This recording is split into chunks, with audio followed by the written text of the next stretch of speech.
Hello, my name is Dan Hennon. Today is December 27th, 2020, and this is episode 12 of The Gray Stage.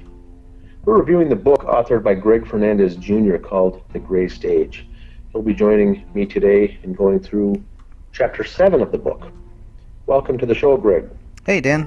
Always glad to be here. This will be another very interesting show here. I wanted to kind of try to get to the whole office bedroom in one show, but I think there's just way too much for us to cover in just one show here. There is a lot, and for those following along, it's chapter 7 we'll be covering today. The first half of that begins in the softcover book on page 57. If you're following along, no need to, of course. You can just listen to this, but this episode is good because Greg will also be showing photographs in the background as like the other episodes. So if you can, it's very important to watch the video version of this. Chapter 7, once again, page 57. The title of this is The Office Bedroom. And for those, just to clarify, the Crowley family in Apple Valley bought a 3-bedroom home in 2013. The bodies were found January 17th of 2015. It is a 3-bedroom home. It's a rambler. The master bedroom was where David and Comel slept. Rania had another bedroom for her. The third bedroom wasn't used as a bedroom or a guest room per se, but David turned that into his office. And so the title of this chapter is called The Office Bedroom, and this is what we're going to be focusing on today.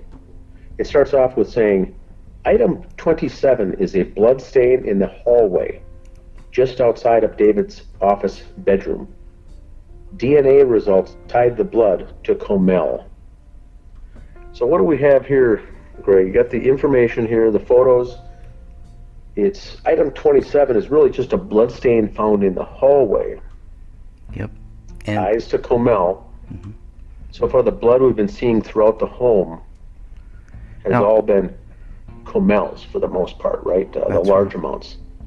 And I was looking at these photos to see if there was any other blood or if it's just this one little spot.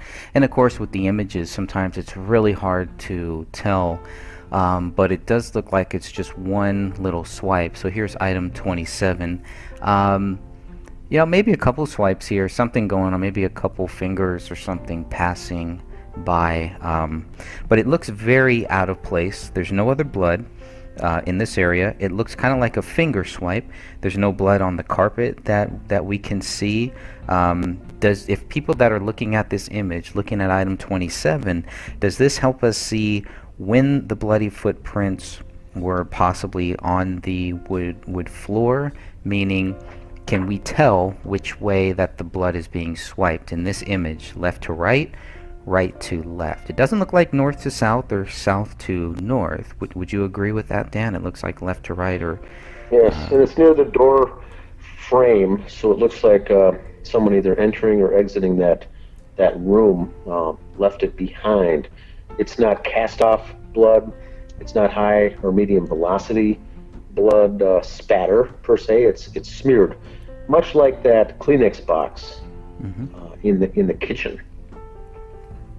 Yep, kind of the same type of thing. So looking at that one, glad you brought up that Kleenex too, because that was another one. You can. This almost looks, if you were to compare the image of item 26 to 27, it looks like very, very similar actually. But so looking at this, can we tell if this is going into the office? Is this a finger or a blood swipe going into the office, or does it look like it's leaving the office? I can't tell. Once again, I'm not an expert. I don't even know if an expert looking at this would be able to tell, but maybe we can get someone to comment on that to see if it's someone going, in or out of the office. I would assume it's from the right hand, perhaps, going into that office room versus the left hand. Either way, it seems like it's someone's hand or finger that was covered with blood. Just once again, a smear. Right. And so because we do see blood in that office, we know there was activity going back and forth from that hallway to the office. Right.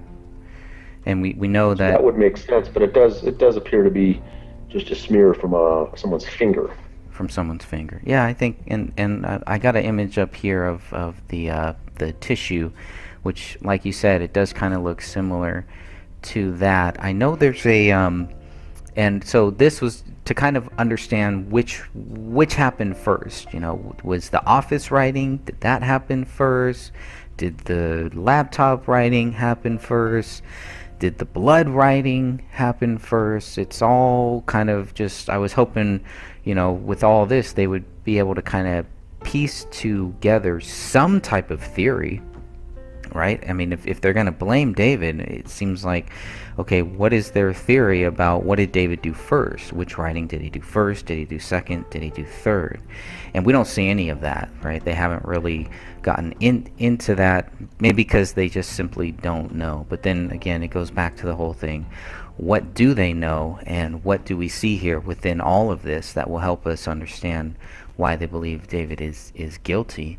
And I'm glad you have this photo of the Kleenex box, because this too, we know it's blood. We know it's human blood. In fact, it's Comel's. But is this swiped or smeared from a finger that would leave a fingerprint behind, or is this blood smeared with someone wearing a latex glove?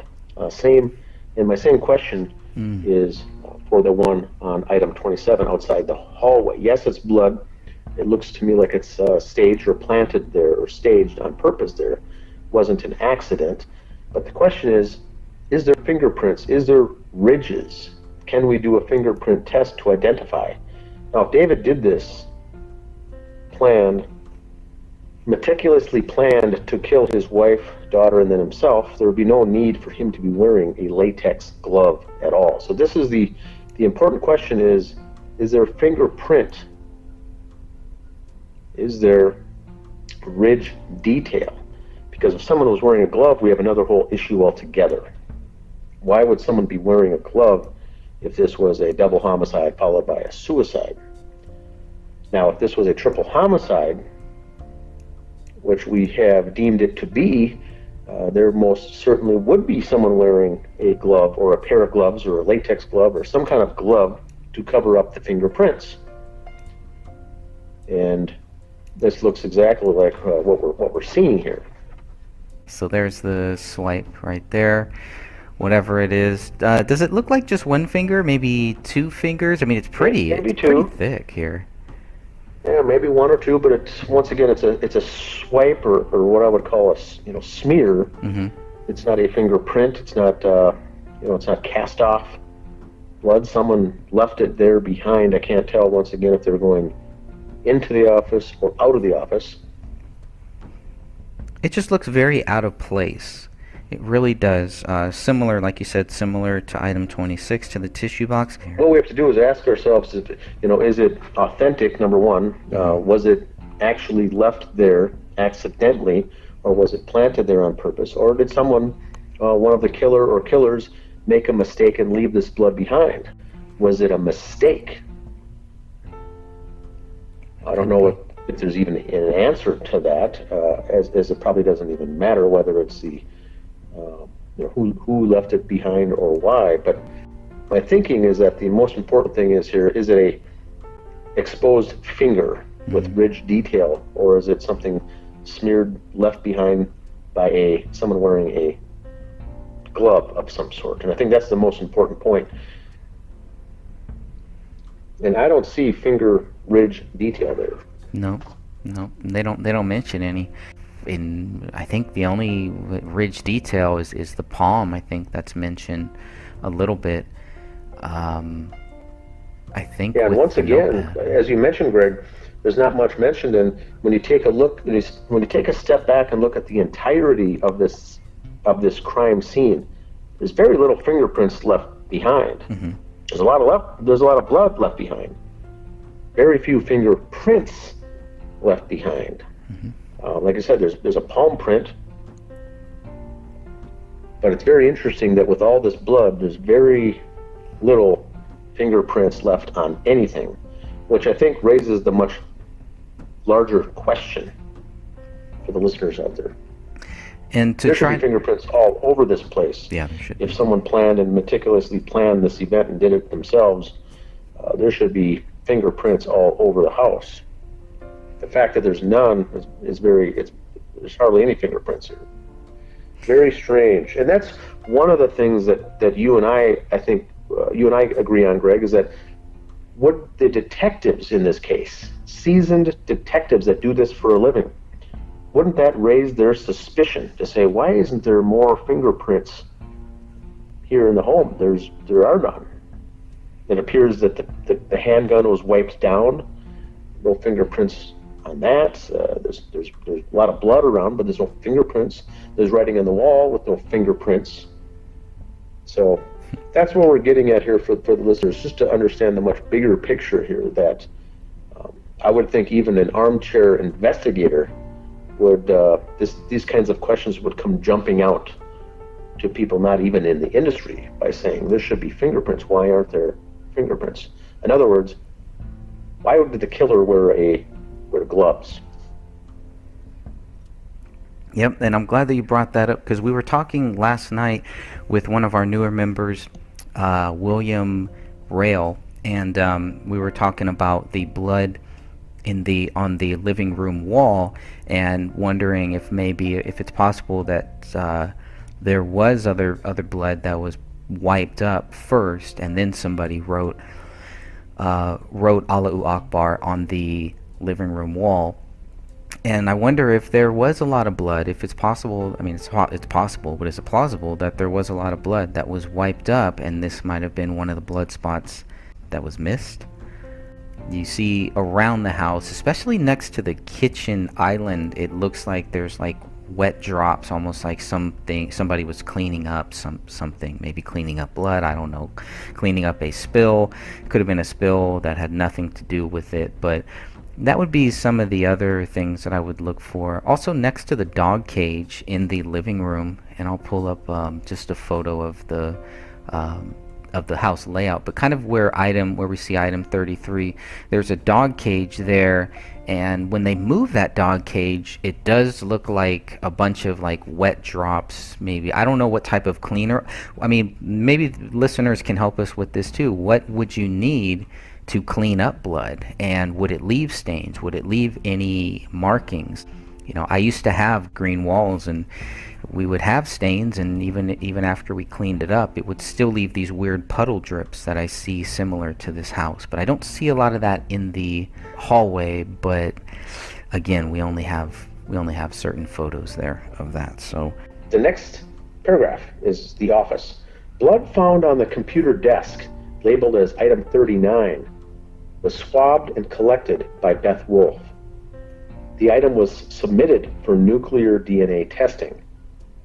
Though the blood was never tested, the item was, quote, retained in its entirety at the BCA lab, end quote.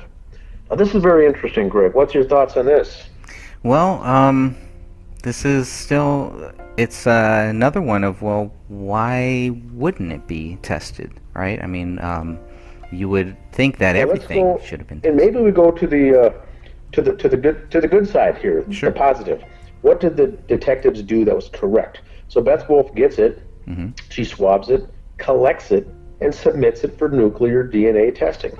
I think she did everything according to her job description perfect. She did what she needed to do. The next sentence, though, which you hit right on the head, is the blood itself was never tested, but it was retained. So I think everything Beth Wolf did here was correct, according to what is she, a BCA special agent? You know, she submitted it, she swabbed it, and submitted it. What more could she have done? Now, someone along the way made the decision not to get it tested, but it was retained in its entirety. Now, the only thing I can think of here is when you start testing blood that you have blood from a crime scene, which is really your inventory of blood. Once you start using that for DNA testing, that inventory goes down. It's reduced. So if you ever need it later if the case is ever opened, reopened, or reinvestigated down the road, you have that much less blood to use. So I think at this point, the only thing I could, my opinion here would be that they had enough blood to test that they didn't want to test this to use up that inventory. But hey, let's keep it in case we need it down the road. So let's retain it. Is that fair enough statement? Yeah. I really like the way that you phrase that. It sounds much nicer than how how I was thinking about phrasing it. But that's true. So it is good that they have it, but obviously somebody like me who doesn't know anything about what gets tested, why they test this, why they don't test that, it's that makes sense, and I am very glad that they still have it. I hope that we're so 6 years later. If it was tested, it would come back as Comel's, is what I think the officials, what they're leading to here is that they would have expected it to come back as Comel's blood, which wouldn't have really changed anything. But in the meantime, they would have used up that much more blood to get the testing done, and the expense of getting the testing done. So they elected not to test this. But you're right. In our case here with this Crowley case, we don't know if it's a mixture of other people's blood. We don't know if it's David's blood. We don't know whose blood it is because it was never tested. We can assume it was Comel's because, according to the official narrative, David shouldn't have been bleeding at any point during all this. And more than likely it was Comel's. But once again, a triple homicide that comes across the city of Apple Valley, which is very, very strange, very non-common, very unique. One would think that they would spare no expense and no time, expense, or resources in doing all of the investigation, all of the research, getting all their ducks in a row. And here, once again, we're already in chapter 7 of this book, and we've seen this time and time again where they had the option or the opportunity to do additional testing, and it was declined. Yeah. So Dan, you've shown that once again, another thing that they didn't test, item 39. Okay, that's fine. They don't want to test this desk. They don't want to test the blood on this desk here. Okay, that's great. But they're going to test the pen and the notepad, right? Yeah, that's what coming up here in the next couple of paragraphs is very interesting. And once again, to reiterate, Apple Valley, Minnesota has a population of maybe 40 to 45,000 people. It's not that large. They're not dealing with homicides. They're not dealing with large-scale crime. These homicide detectives are not so overly burdened with dealing with homicides nonstop that they're going to say, you know what, let's take a couple shortcuts in this case. We already know who did it. Well, but they average one homicide per year. But this is the BCA's job, right? Or this is where I think we've talked about this previously too. Does the Apple Valley Police decide, or does the BCA choose what does and what doesn't get tested? Well, I would say that BCA, even if they were the ones doing the investigation, if they came back and said that we did not or choose not to test this blood, that I, as the lead detective, Officer James Gummert in this case, would have pushed back to say, you know what, I think you should test this. And so whether that was done or not, I think they still would have had the option to push forward and to say, I want you to test all of the blood to make sure that we're all on the right same page here. And that's what I do not believe was done. Right. And it's good that they still have that swab, because maybe someday we can get item 39 along with some other items tested. Well, correct. If they reopen the case and find out that it's neither David or Comel's or Ranya's blood, then who else's is it? Then we got big issues. But yes, we're glad that they do have it in inventory. Cool. Now, item 40. This is on the top of page 58 for those following along in the book. Item 40 is the pen found next to the notepad on the computer desk. Blood found on the grip of the pen was labeled as item 40-1. And so what we have here is the pen taken in, basically identified here in the investigation as item 40. They found the grip of the pen, blood was on it, they labeled it. Now it goes on to say that the pen was not one of the items submitted for nuclear DNA testing. The pen was not one of the 3 latent prints suitable for comparison to David Crowley. So how do we know David used the pen to write on the notepad nearby? And that's where that paragraph ends. Very interesting. They decide to take the blood from the pen. It looks like it wasn't submitted for nuclear, and the latent prints that were allegedly on there was not suitable for comparison, which means it was either wiped down or was small enough, or someone was perhaps wearing a glove, but there was hardly any prints on that pen that were even suitable for comparison. I would guess David Crowley's fingerprints would be all over that pen. They should be. They should be. I mean, it's you can look at the image where the pen was. It's nicely and neatly placed. Oh, I'm sure we do this all the time. I'm sure anytime anybody kills people and, then wants to kill themselves, they just go and write a little note and place the pen ever so nicely, so neatly right next to it on the right hand side, so people know that I'm right-handed. More evidence that David is right-handed here. But again, the most frustrating thing is the thing that the news reports won't tell you, the thing that the Apple Valley Police Department won't comment on, BCA won't talk about, and you won't find it in any Netflix documentary either. Once again, the pen was not tested. It was not tested. That's a problem. That's a big problem. A huge problem here, because I can understand not testing the blood on the desktop next to the pen, but not testing the pen when there's blood on it? That to me especially when they're trying to link this to a potential suicide note written by the killer. Right. Is what they're trying to link here. The narrative they're trying to push is that this is a potential another suicide note, which we also know that this is not. But you're right. The pen is neatly on the right hand side. It's this scene leaves all these subliminal messages here, coded messages, that the average person looking at it is not going to understand, but detectives looking at it, they're going to fall right into the trap. It's on the right side. Oh, it's a right-handed person. David's pen, David's office, David's desk, David's notepad. Oh, obviously he wrote it all. So was it tested? No. I don't understand that. But surely they test other items. They test the notepad. I mean, I don't know. I mean, you would think that they would test 39, 40, and 41 to make sure that all of them match, that the DNA results should all be exactly the same. This would be a slam dunk case to prove David Crowley guilty here. Maybe not, but I mean, that would at least, I think a lot of people would be more open to it, and they would take it more seriously. They would at least try to invest some time into giving the police the benefit of the doubt, like many of us did, until we learned a lot of these clear facts. And then it's like, well, I'd love to just believe whatever the cops tell us.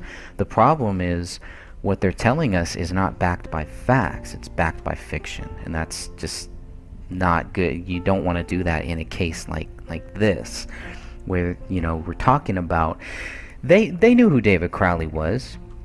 They knew that what he was talking about. They knew the conspiracies, all of that stuff. So they should have, just based on that, it feels like they should have gone the extra mile to make sure that they proved beyond a shadow of a doubt that David Crowley was guilty. We didn't get any of that. We got bully tactics. We got people making up things, people lying. But we didn't get any truth to show us where the evidence shows that David Crowley is guilty. And the more documents that we got, the more we can see that, they don't have anything to prove David Crowley guilty. So the fact that they didn't test 39, didn't test 40, is a big deal. And I think that a lot of people just don't know. They just don't realize that is a fact, that those two items were not tested.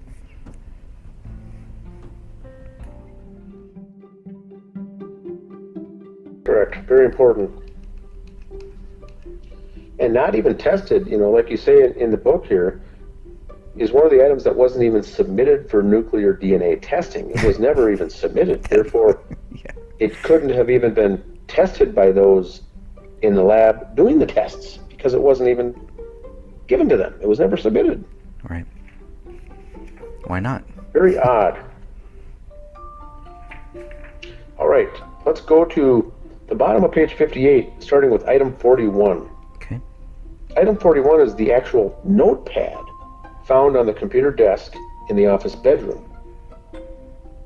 Authorities found the notepad flipped open to page 30 of 59. And so let's cover that a little bit, Greg. The notepad, we have researched that spiral-bound notepad in the office, and it does say that originally that notepad was purchased, it was an 80-page notepad. What they have here is there's 30, this was found on page 30 of the 59 that remain in the spiral notepad. So pages, basically 60 through 80 were ripped out, not necessarily in that order, but all the investigators, when they came to the scene, there's only 59 pages left in that spiral-bound notepad. Is that correct? That's correct.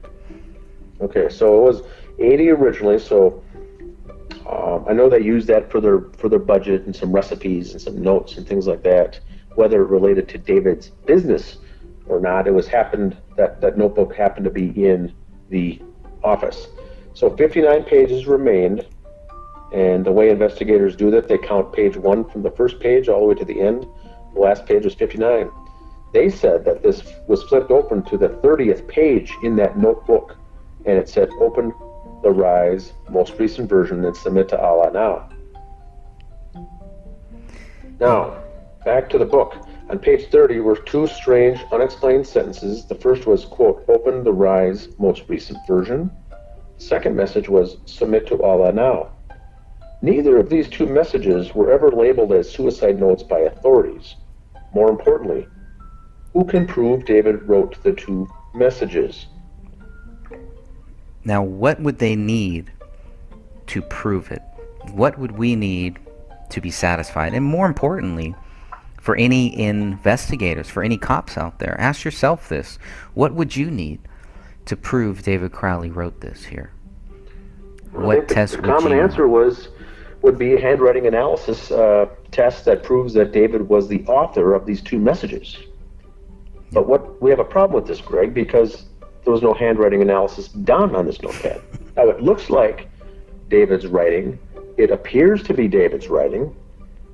And by looking at it myself, to the naked eye, it does appear that David wrote it. But that's not good. That's not good enough. That's not good for a court of law to bring up in a case. You need to have evidence. Did David write this? I don't know. That's the question. Who wrote the messages? And we got... According to the...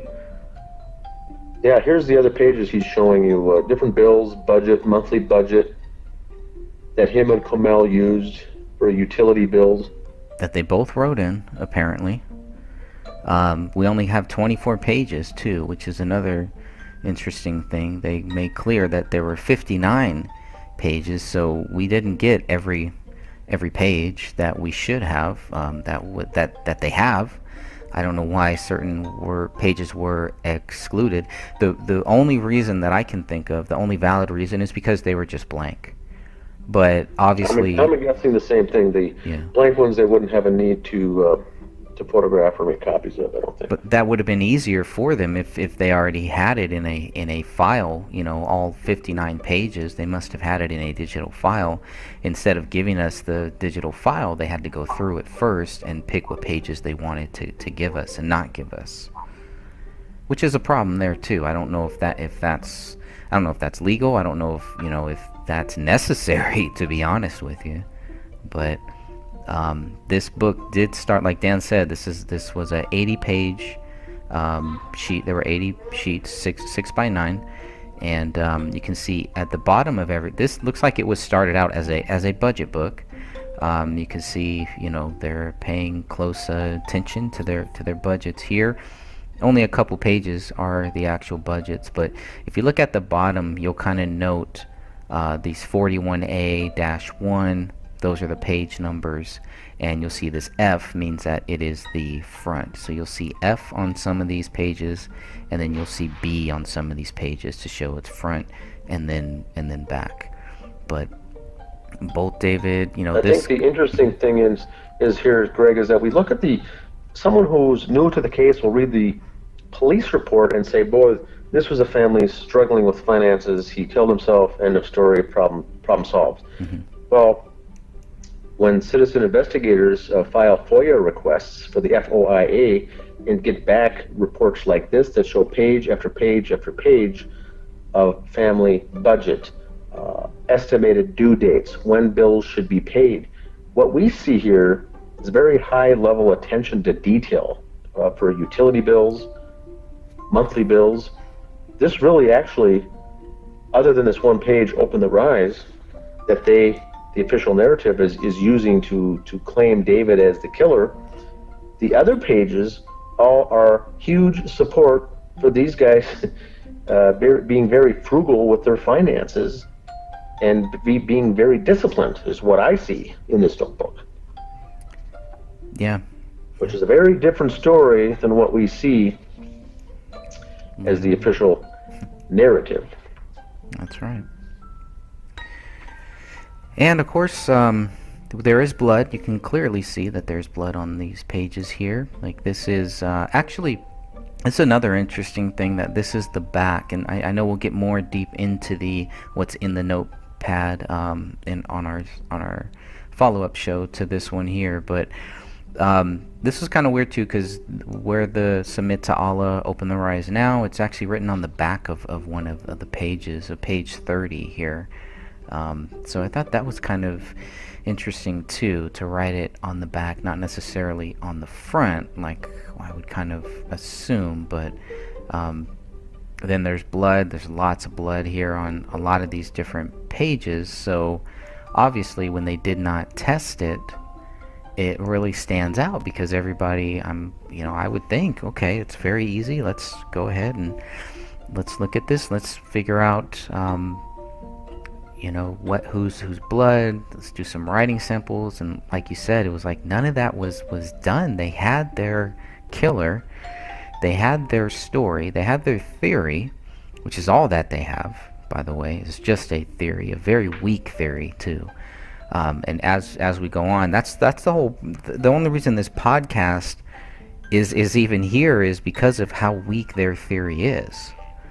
So I think that one could argue also that the notepad here is a mistake by the real killers, because they could have had David write that, tear that page out and leave that on the desk for the officers to see right next to the pen, problem solved. But what they did was they did not tear it out, they left it there in and amongst all of these other very disciplined budgets and notes and how much things are and how much things are going to be each month, and did they pay them, nice and neat schedules. One could argue that the killers made a mistake by leaving it in there. It's true. So, but Open the Rise, for the newer people following this case, The Rise was a documentary David was working on that was like a sister project to The Gray State, and The Rise was a documentary. It had versions, versions 1, 2, 3, 4, 5, 6. There's multiple versions, and so that's what he means here is what they're alluding to. Open the Rise, most recent version, is a note meant for the reader, whoever was the intended reader, to open to the most recent version. And so there was multiple versions. David was finishing up The Rise, that documentary, and one of his goals was to have that done by the end of the year. I think December 31st, 2014 was his goal, to get that done and actually released for free on YouTube by the end of the year. And so why would he leave a note that says, Open the Rise, most recent version?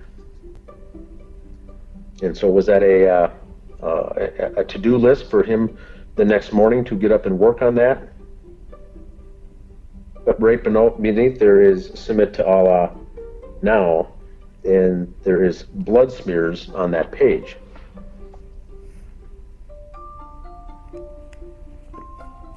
Doesn't add up.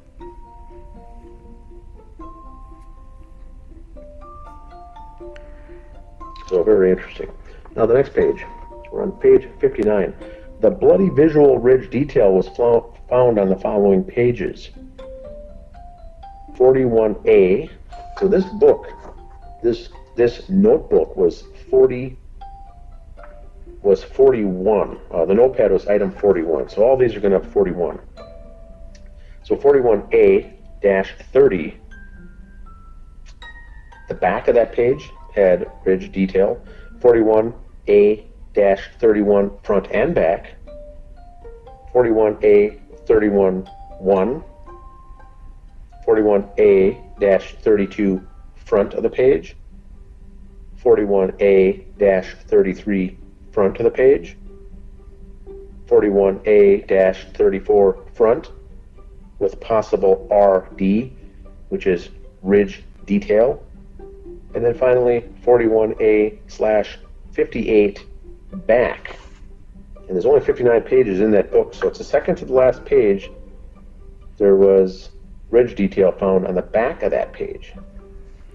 What do we have for notes there, Greg? Yeah, I think this is where we kind of see that he's flipping through these pages, right? Whoever, if this is David with bloody fingerprints, which would make sense if this maybe was one of the last things that he wrote, because, you know, if he's supposed to have written the living room wall, we know there's blood there. Obviously, we know there's blood on the laptop in the kitchen. And so what I found interesting about where the ridge detail was is they're flipping to a certain page here. Not just like opening up just one page, okay, I'm just going to write this here. It's multiple pages. And throughout this case, especially recently in the last couple months, what I've been looking for, if there was a hostage situation in this house, what type of clues would David leave? What type of clues would he know to leave? So that's speculation, 100%. I'm totally speculating on that. But the fact that there isn't just one, like he just, you know, he's gone crazy, he's in this mode, and he picks up the pen and he writes this. That's not what's happening here. He's flipping through pages. Someone is flipping through multiple pages to get to a certain page. It's a staged crime scene. It's meant to, there is a purpose to this, to going to this certain page here. What was written on these pages could have already been there. And somebody is just using fingers, just using things to flip through it. But who the hell does that? Why flip through anything? Are you checking other notes? Are you looking at things? Oh, I'm just going to flip through these pages to see what's bloody, to see what's not. And it's not like it's on all of them either. But they spend a lot of time here. They spend a lot of time on the notebook. So obviously we would expect to find, and we'll talk about that as we go on here, that they tested the notebook to see whose blood and everything is on it. We know that there is blood on it. There's no doubt there. We know that there's ridge detail, that they're finding it there, but it's just kind of left open about why is it on these certain pages and why is it on so many pages. And this is just the ones that they could use you know, to show that there was bloody ridge detail. This wouldn't include any spots, any little specks of blood that they found on other pages there. So that really stood out to me for those reasons. So next on the reading down in the paragraph, it mentions basically that items on page 35, 36, and 37 had minimal apparent blood on the bottom edges. BCA analyst Jennifer Kostrowski's notes dated July 14th, 2015 states she spoke with Joe Cooksley about which items should be processed for latent prints. Kostrowski was told, quote, it was sufficient to only process pages with RD, ridge detail in apparent blood. Other pages return to item packaging, no LP processing on item 41. LP is latent prints. So once again, she said, I've got them collected. I've got some prints. Which one should be processed? And basically, Cooksley says that only process the ones that have ridge detail in blood.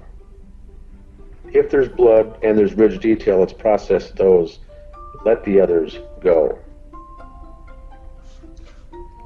And no latent print processing on item 41. No latent print processing on item 41. So item 41 again is the notepad. Interesting. Now, results of the alternate light source examination were conclusive. Quote, examinations of the front and back cover of the notebook, item 41, and the 59 pages that were originally within the notebook, items 41A1 through 41A59, failed to reveal any latent writing material. End quote. So really no latent prints in the entire notebook. So again, we're not seeing including anything. The front and back cover. Right. Which there should be. Because there is blood on the front and back cover. So if there is, then, you know, it wasn't like this page was opened here. It wasn't opened and then somebody wrote open the rise. This to me shows that the notepad at some point was closed, maybe even possibly closed first. And maybe not even left here on this table here. But these are just all strange things that by themselves, you're like, oh, okay, maybe that, you know, casts a little hole. When you add them all up, that's where you can really see, once again, it's like, okay, we're waiting for any evidence. Where is it? Where is it? And here we are. They've gone through this. And actually, if you read some of these notes, and they're in order mostly if you read the BCA 488 document. If you read the notes, that's what you're going through. You're waiting. They're waiting to process these, to look at this, to see, okay, here is where we found, you know, David Crowley is guilty. And we're waiting, and it just never happens. It never comes. So these 59 pages, it just does not happen like that. There might be a little bit. There might be something here that we'll see as we read on, but you know, what they process, what they don't process is a very big deal. It's a big deal. Continuing on, item 41-1 is blood found on the front cover of the notepad. This could mean the notepad was closed before the two messages on page 30 were written. The item was never tested. That's huge. Yeah.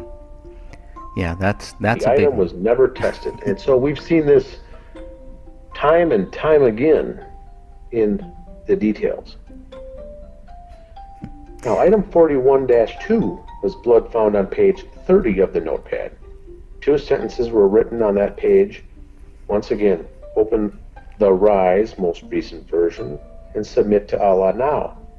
The blood on this page contained a mixture, keyword mixture, of two or more individuals, with the major DNA profile matching Comel. David and Rania were excluded from being possible contributors to the blood tested on page 30. So who is the source of the other DNA profile or profiles? Period. Now, Greg, this may be one of the most important sentences in your entire book. There's blood on the notepad. They find blood, they do a DNA, they find it's a mixture of multiple people. One is Comel, makes sense. Comel's blood is all over that house. Mm-hmm. Who was the second? They test Rania, who was also killed, it's not hers. They test David, who was also killed, it's not his. So my question is, who else was bleeding in that house? That to me is a huge question. But it wasn't it wasn't further research, right? Nope. There's nothing in these documents, nowhere that shows that they found that out and they did something to find this other DNA profile or the other DNA profiles, because it's, they say a mixture of two or more. So that means it could be other people too. So it's other people's blood. The question is, who else was in the house? Who else was bleeding in that house? And why wasn't it investigated? Now, this could be one reason and one reason alone to reinvestigate the case or to reopen the case. That's right. And this is not the first time that we've seen, this unknown DNA source or sources. Correct. Could be multiple sources there too. But this also shows why we need to look for, if somebody was bleeding, they could have been bleeding in multiple places of that house, and that blood could have been wiped up, could have been cleaned up. So again, I would ask, what type of thing, what would you need to clean up that house? What to clean up blood? Bleach? I don't know. That would definitely stain. That would leave some type of a residue on the on those walls. I would think. I would hope. But the fact that we have here now 2 points so far that we've gone through that show that there were other DNA sources. We have other people in that house who are, like you said, who are bleeding, who are possibly wounded, and there's no follow-up on that. That is definitely suspicious activity. That is definitely proof of somebody else being in the house. Those are two clear, simple things. Who is reading the DNA reports? When the BCA realizes that they have DNA sources that are unknown, is it their job to further investigate that, or is it just their job to pass it on to the Apple Valley? And is it the Apple Valley's job to further investigate that? Somebody should have. And at this point, we don't know who dropped the ball on that, and I'm not clear whose responsibility is that, or is it all of their responsibility? Well, I think you'd start with the lead detective, Officer James Gummert, in this case. If the BCA did their job to say, I'm not saying that they didn't, I'm saying that they did. They did do the job. They did the testing. They found out that it was Comel's blood along with someone else. Right. How does that phone call get made, or how does that email get sent? How does that information get back to the lead detective for that lead detective then to either take action or basically just deny it or decline it or not take an action at all? James Gummert, I'm assuming, received that information and decided to do nothing with it. That's where I think the issue comes from. I would be willing to bet that detectives underneath James Gummert who are working this case, this is probably news to them. So my question is, or my statement would be this: I would guess, because in the world of law enforcement and police circles, things work in chain of command. Someone from the BCA would inform the Apple Valley Police Department, and I think that would be the lead person. Gummert would get the information by saying, we did find DNA, it was Comel's blood, but it's a mixture of one or more other individuals. In fact, we've done the research and we've ruled out David and we've ruled out Rania. I think that's all the job of the BCA is to give that information. From then, on that point, they've transferred it. The ball essentially is in the court of Apple Valley Police to say, hey, let's research to find whose blood this is. Mm-hmm. That was never done. My question is, when Gummert receives that information, did he pass that along and investigators look into it? Or did he not pass that along and the detectives to this day don't even know it? Which I think then would be, if that was the case, that would be his negligence on his negligence on his part of not doing his job. Yeah, and or maybe they did pass it on, and they say, you know what, we're not going to do anything further with this. But we have to look at it from the terms of a cover-up. If it was, who covered it up? How was it covered up? And how do things like this not get investigated? Was Gummert given the information and told by his superior, the police chief, for example, to say, you're not going to do anything with this? And Gummert, obedient as he is, says, sounds good, boss. We won't do anything more with this. I could easily see that happening. But that's still a cover-up. That's still you, Gummert, not doing your job. I know you're taking orders. I know you're obedient to your commanding officer. But your job is to protect and serve the citizens of Apple Valley. That's the oath you took. That's the oath you took. So we still have a problem there. Did he pass it on to his detectives and research? Did he not pass it on? And did he knowingly not pass it on?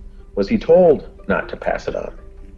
That investigation was not over. The detectives did not complete their job.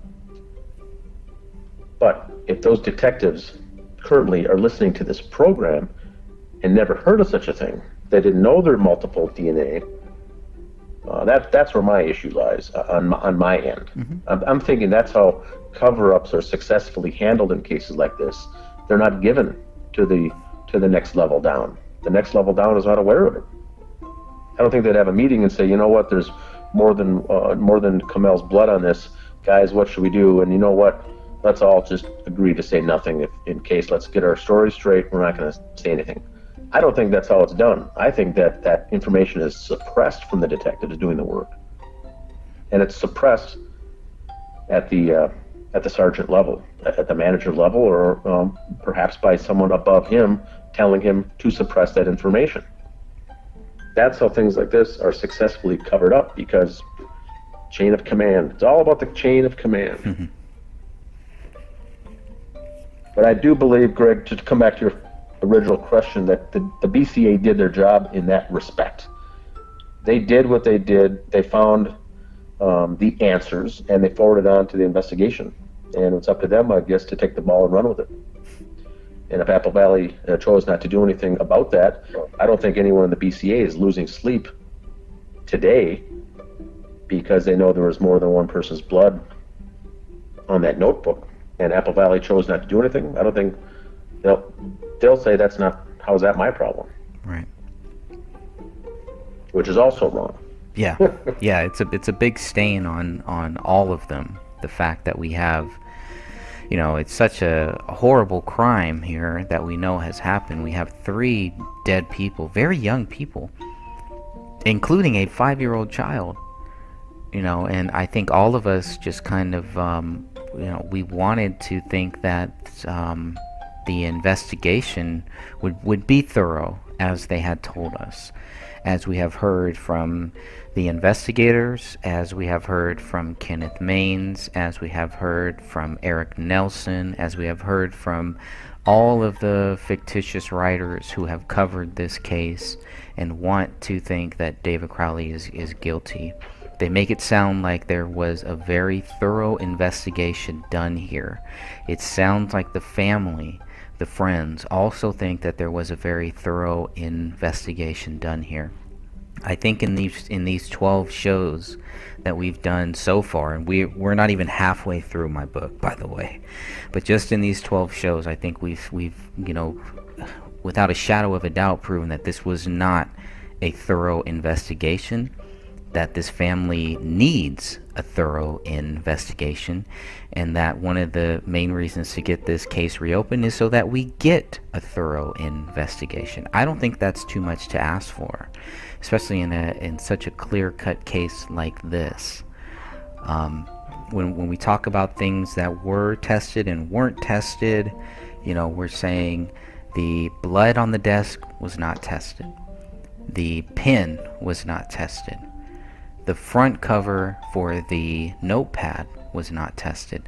They did test the page 30, which is good, as they should have, but it's what they found when they tested page 30, that there is another DNA source. There is someone else, at least one or two other people here. Can you picture if they would have tested, they call this item 41-2 is page 30. What if they would have tested item 41-1, which is the front cover? What if they would have tested the bloody ridge detail that they have on page 30, page 31, the back of page 31, the front of page 32, the front of page 33, the front of page 34, the back of page 58? What if they would have tested that? Would they have found the same thing that they found with item 41-2, page 30? Would they have found the same thing, that we have evidence of somebody else's blood at that crime scene? Would that have forced them to do something?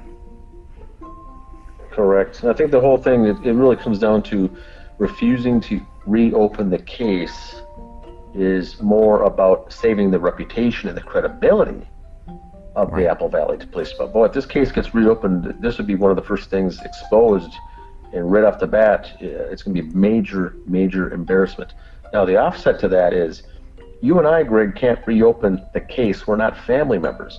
But those listening to the podcast who are family members, this could be enough to reopen the case. And I'm talking directly to the Alam family, not the direct family. I'm not talking about the mother, brother, or sister. If you're a cousin, relative, and you wanted this case reopened, you would have a far greater chance of doing that just by presenting this one piece of evidence. Same with the Crowley family. I'm not asking Dan Jr., Dan Sr., or Allison to reopen the case. I know that's not going to happen. But there are relatives, cousins, and loved ones of the family that could take a case like this and have it be reopened because you are part of the family. We're not talking immediate family, but you can have a case reopened if you're family. You'd have much greater success. This would be the case right there. And I would think that members of the Crowley and Alam family, knowing that there was someone else in that house bleeding, I think that would probably be a priority for them to get this case investigated. Because right now it seems to me they're not interested in knowing who else was bleeding in that house. And that I cannot get my head around. Well said. That's all I got for this one, brother. That's all I've got too, Greg. Thanks for your time. This is a good, very interesting chapter. In the next episode, number 13, we'll conclude chapter 7 on this office bedroom. But that's all I've got for today. Awesome. All right. Well, then, until next time, we'll come back and we'll focus more on the notepad and everything else that we haven't covered related to that. Until then, I'm going to go ahead and shut this live stream down, and thank you all again for joining us.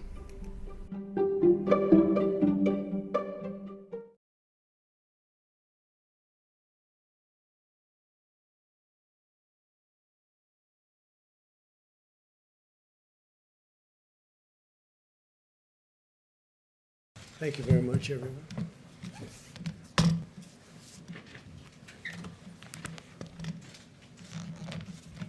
So a lot of work has been going on with respect to the vaccines. Very successful work, I might add.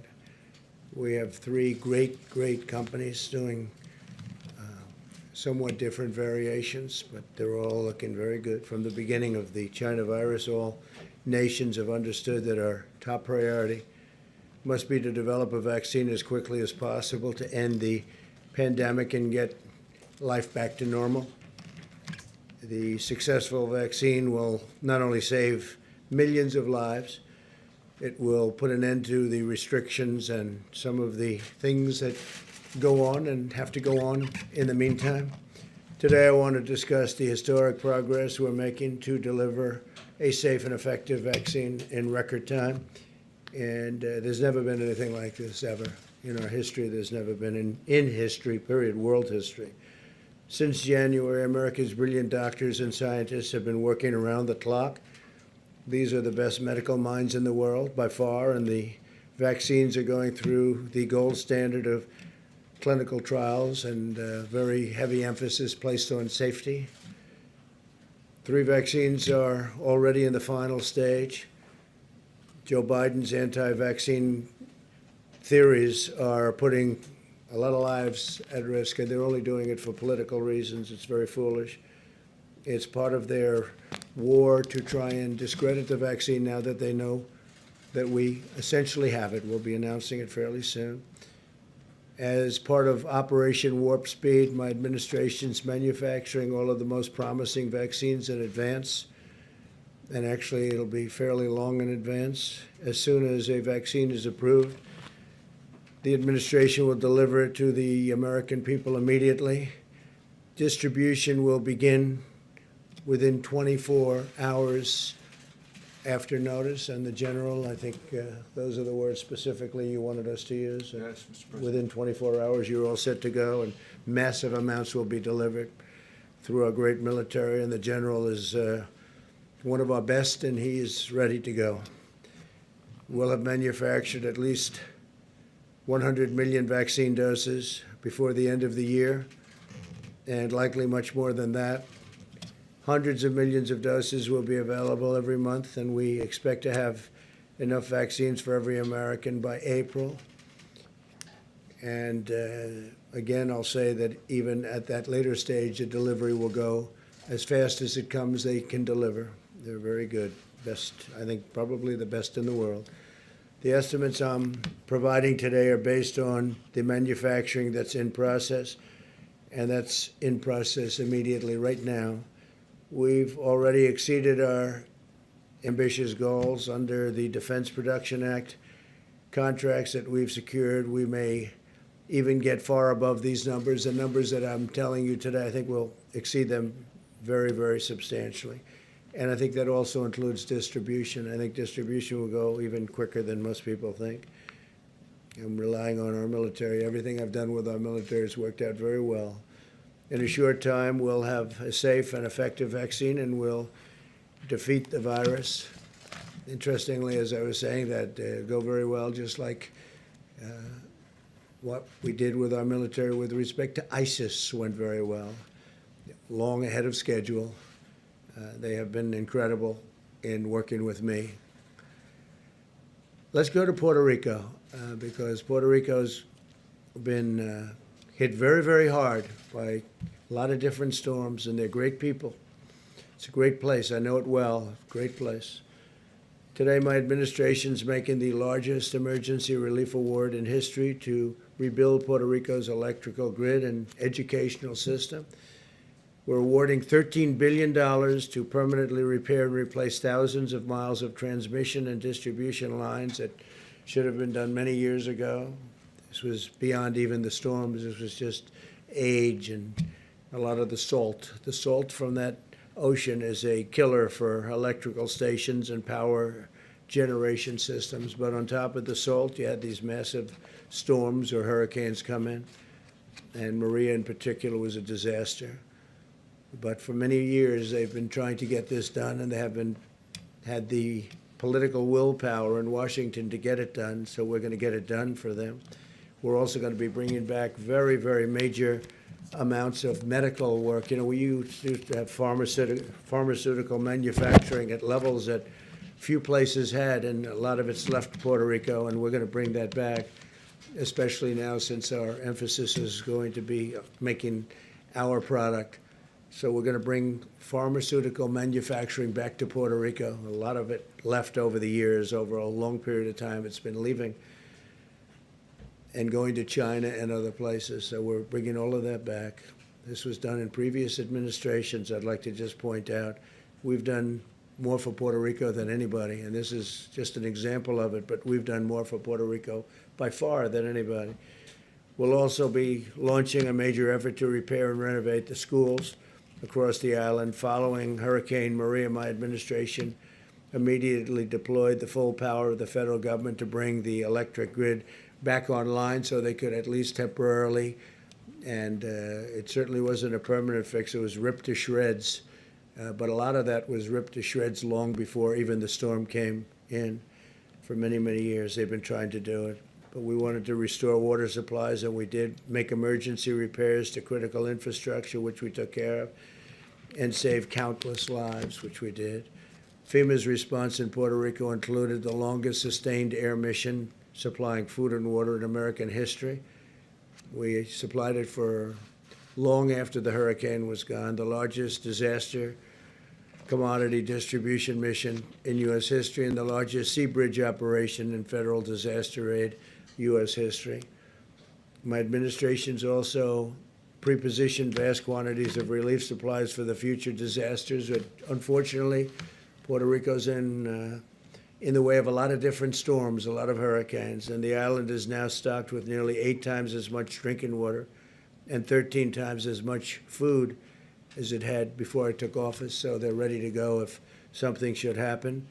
They got brushed by a storm recently, but they're in a good position. So we're going to bring back medical distribution and manufacturing to Puerto Rico, and at a level far greater than it was before. And it's been emptied out. It's been largely left the island for many years.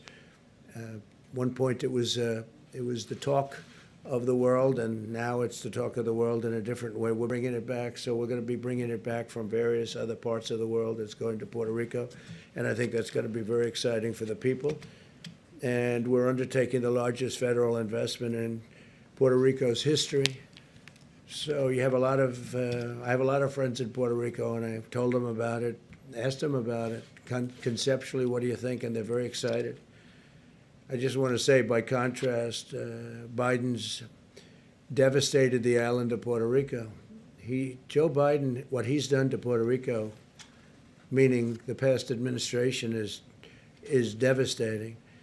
In 1996, Biden voted to eliminate a critical tax provision that had allowed Puerto Rico to become a dominant player in global pharmaceutical manufacturing. That's what happened.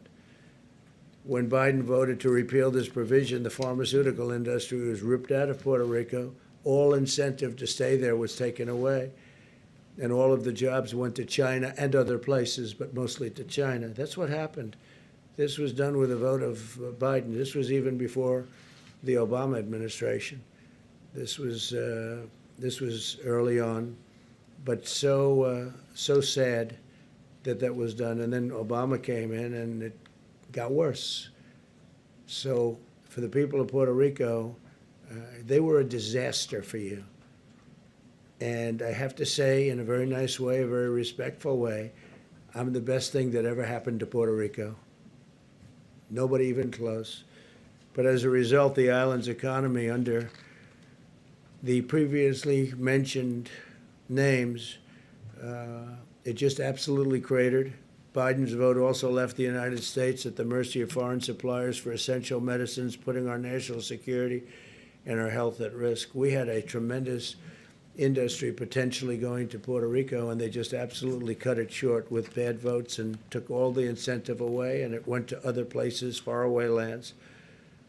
So they really, in a sense, were voting to destroy Puerto Rico, and we're bringing Puerto Rico back, and we'll have it done fairly quickly.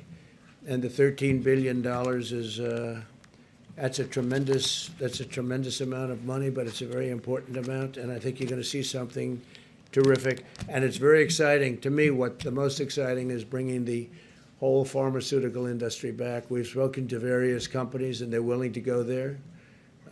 They want to have a little bit of help, but they're willing to go to Puerto Rico. And Puerto Rico is going to be very exciting, what's going to happen. They were on the verge of doing it, and they took away all the incentives. I don't know how that was allowed to happen, but they allowed it to happen. That was very, very bad for Puerto Rico and the people of Puerto Rico. That was done by Democrats, and a Republican is bringing it back. So with that, we can take a few questions, and we are, again, very advanced on the vaccine. We think that sometime in the very near future we'll have it. We're, I would say, I think I can say years ahead of schedule what it would be if it were an administration other than this one. It would have been, you would have been years before you ever had anything approved by the FDA. John, please. Mr. President, this huge aid package to Puerto Rico, Why not a year ago? Why not 2 years ago? Why not 3 years ago? Why 46 days to the election? Because what we're doing is we've been working on it for a long time to get it passed. Very tough to get things past Democrats where they don't want to see this happen. And they probably certainly didn't want to see it happen at this point. But it's a big package. It's a great package. And I think the most exciting part of the package isn't necessarily the billions of dollars. It's going to be what we do with the pharmaceutical industry. We're going to get them back into Puerto Rico. They liked being there, but they changed the tax situation. They ripped it out. So they really ripped apart the island, and we're going to bring it back, John. It may be simply coincidental, but it does coincide with the big push for Puerto Rican voters that the Biden-Harris campaign. Yeah, I think that well, they can't do anything. Look, the Biden-Harris campaign, what they did, they hurt. I've gone through it, and whether it was President Obama or Vice President Biden, they were a disaster for Puerto Rico, a disaster. And what we're doing and what we've done, but what we're doing is something that will be fantastic for many years in the future. Bringing back the pharmaceutical industry, manufacturing in Puerto Rico is what they've wanted for years, and we're doing that in addition to the $13 billion. Yes, please. Mr. President, I think I heard you right saying that you said that you expect to have enough vaccines for every American by April. So as we sit here in mid-September, and there have been questions about the timeline, can you walk us through now and the beginning of April to which every American can have a vaccine? Sure, and what and I that think might we look may like? exceed those numbers even. Scott, do you want to discuss that quickly? Sure. As has been said many times.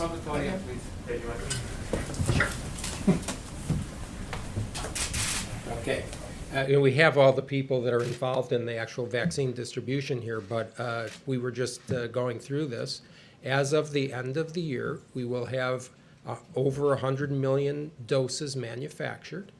The people who are in the prioritized list of including high risk, including first responders, will have the ability to take the vaccine. No one's being mandated to be vaccinated at the latest in January.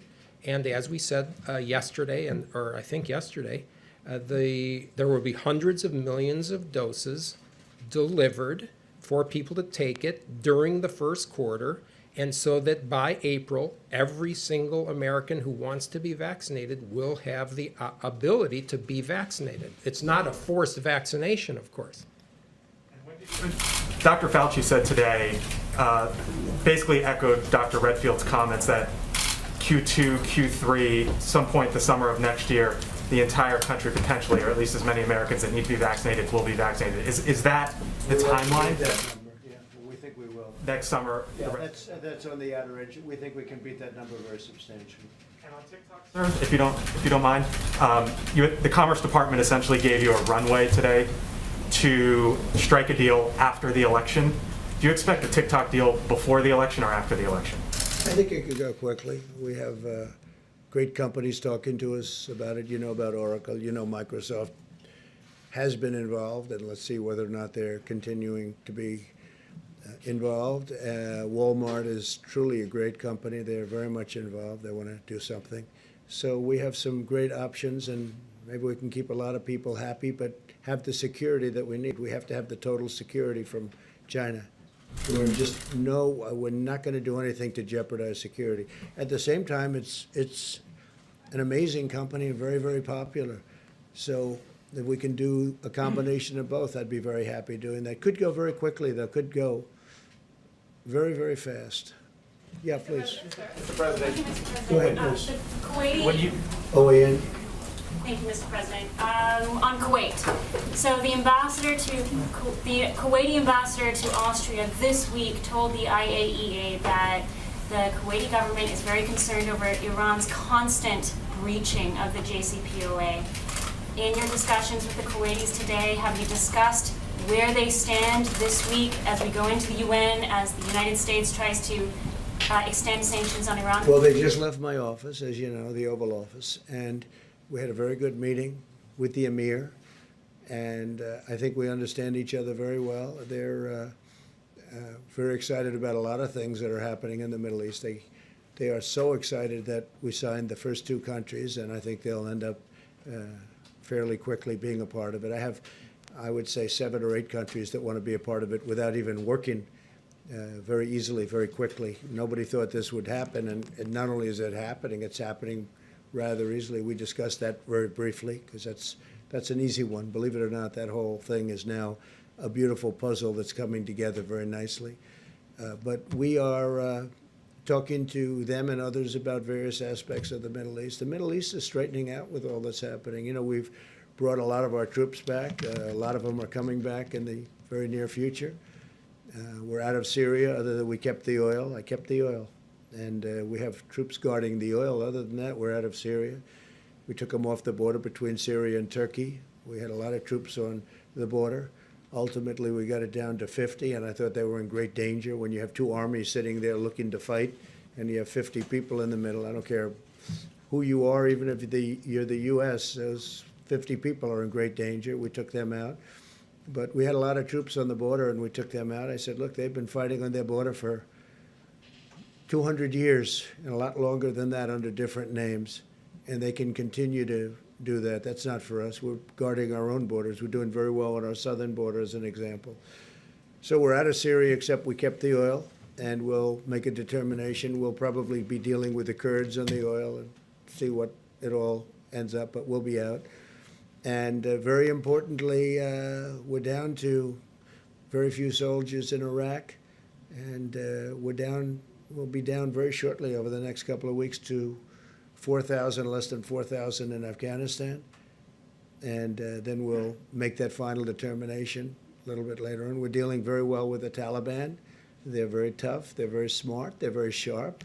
But, you know, it's been 19 years, and even they are tired of fighting, in all fairness.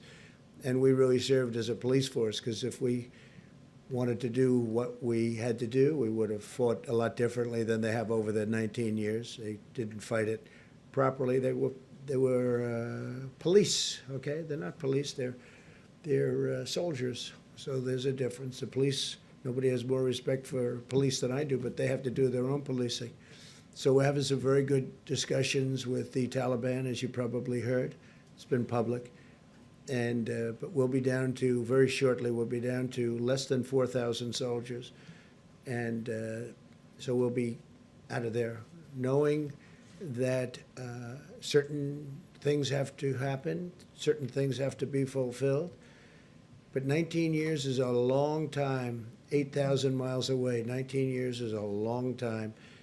And the Middle East, the whole Middle East equation, if you look at what's happened, if you've looked at the stupidity of decisions that were made, including the deal that was made, I mean, take a look at what happened with Iran. Had that deal stayed, had I not broken that deal, you could have never done the deal that I'm doing now, where all the countries are pouring in.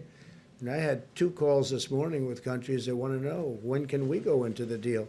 They want to go. It's not that we're giving anything. They want security. They want peace. And they're really tired of fighting. It's incredible. They're tired of fighting. They've been fighting for so many years. They're tired of fighting. Thank you very much. Mr. President. Mr. President, a question on the vaccine, but first on Puerto Rico. I heard you many times over the past couple of years saying that Puerto Rico got too much money. I mean, just last year you said Puerto Rico is one of the most corrupt places on earth. Well, you talked that's about true. how Congress That's had sent true. too They much have money. John, But you said never again. You said Congress gave too much money to Puerto Rico. Why now are Because we're you... building it up as a great medical, pharmaceutical manufacturing area where, you know, we're going to be taking back a lot of the business that we let go for years. And we're going to bring it back. They were very good at it. They did a fantastic job, but they destroyed it with their tax policy. They made it impossible for people to stay, so people went to China mostly and to other countries. Puerto Rico has been very corrupt in terms of its politicians. You see that. They're one after another. It's been unbelievably corrupt. And we're studying that and working on that. And we think we have a good group of people. We're working very well with the politicians right now. But I think more exciting than the dollars, and you have to do something with respect to their grid. Their grid is a disaster. Their generators are wiped out. And they've been wiped out for years, long before Maria came. They've been wiped out for years. So if we can build Puerto Rico back into a pharmaceutical manufacturing area. We're going to designate it as such. I think it'll be unbelievable for Puerto Rico, unbelievable for the people of Puerto Rico, and we can make it very successful. In a larger question on the vaccine and on other issues regarding the experts in your government, last night you criticized what Christopher Wray told Congress, your FBI director. You obviously said that the CDC director was flat wrong on a couple of things this week. How is it that you don't trust your own experts? Do you think you know better Not than all they of them. do? No, I think I have. Yeah, in many cases I do. I think we have a bigger problem with China than we have with Russia. I think China is a far bigger problem. And I said, well, that's okay if you want to think about Russia, but what about China? I think that's appropriate. I thought that the definition of Antifa was an absolutely incorrect definition, so I speak up. I like to speak up. I have fantastic people. That's why we're able to make these great trade deals. That's why we're able to do things like we're doing today. That's why the country has done so well. The country's done numbers like nobody. Had we not had the China plague come in, if that virus didn't come in, the plague, I call it, the plague from China didn't come in, the numbers we had were not only record-setting, they were beyond anything anyone's ever seen in any country, frankly. Now, we closed it up, and now we're opening it up. And by the way, the Democrats ought to open up their states, and they ought to open them up fast, John. The faster the better, because they're hurting their people. A lot of damage done with these extended shutdowns. But we saved millions of lives by doing it the way we did it. And now we're opening it up, and you see the kind of numbers, the manufacturing numbers, see the retail numbers, you look at the employment numbers. They're setting records. It's an incredible thing that's happening. Had the plague not come in, we would have been right now at a level that nobody's ever seen before. Nobody's ever seen. But even before, it was at the highest stock market, best unemployment numbers and employment numbers. We're up to 160 million people, just short of 160 million people employed. We were never close to a number like that. And now we're doing it again. And next year, we will have a great economic year. I think one of our best. Yeah. What about what Ray said about white supremacists? Did you? The Postal Service had planned on sending 650 million face masks to Americans back in April. That never happened. Why not? And was it because I you don't were... know. I don't run it, to be honest. That's run, as you know, that's run by a commission.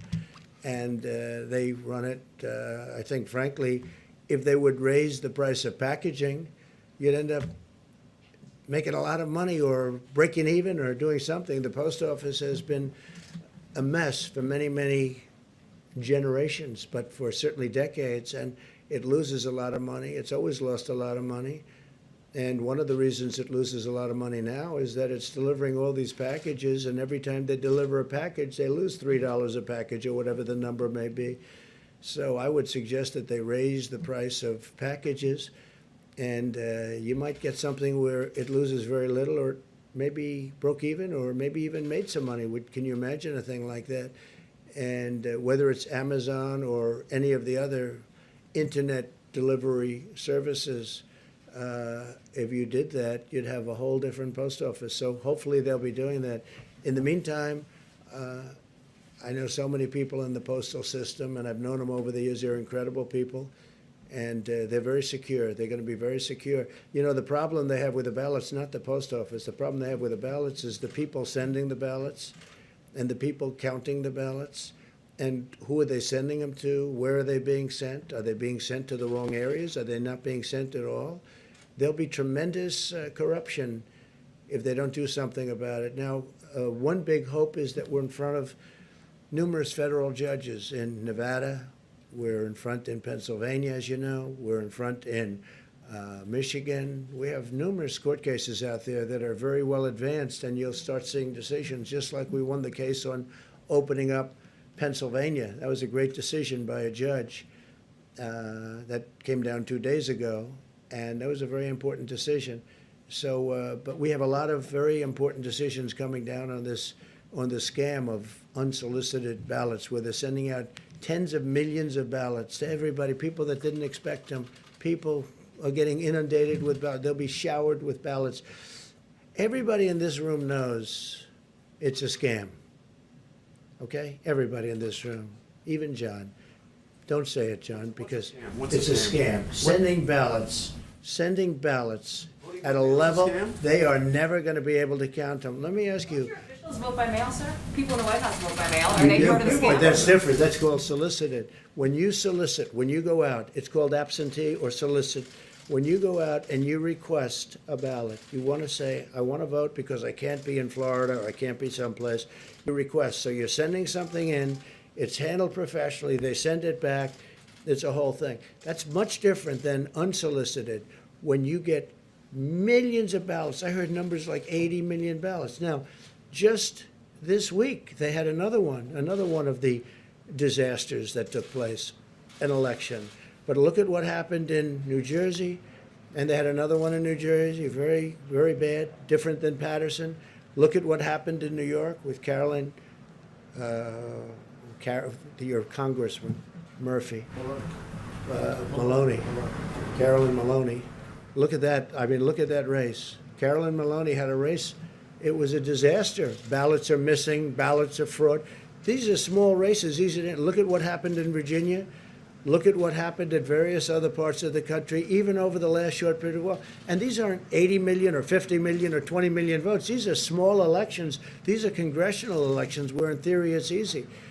So what's going to happen on November 3rd when somebody's leading and they said, well, we haven't counted the ballots. We have millions of ballots to count. It's a disaster. Everyone knows it. Everyone knows it's a disaster. And I don't expect people here to say, although some people will, some people would say it.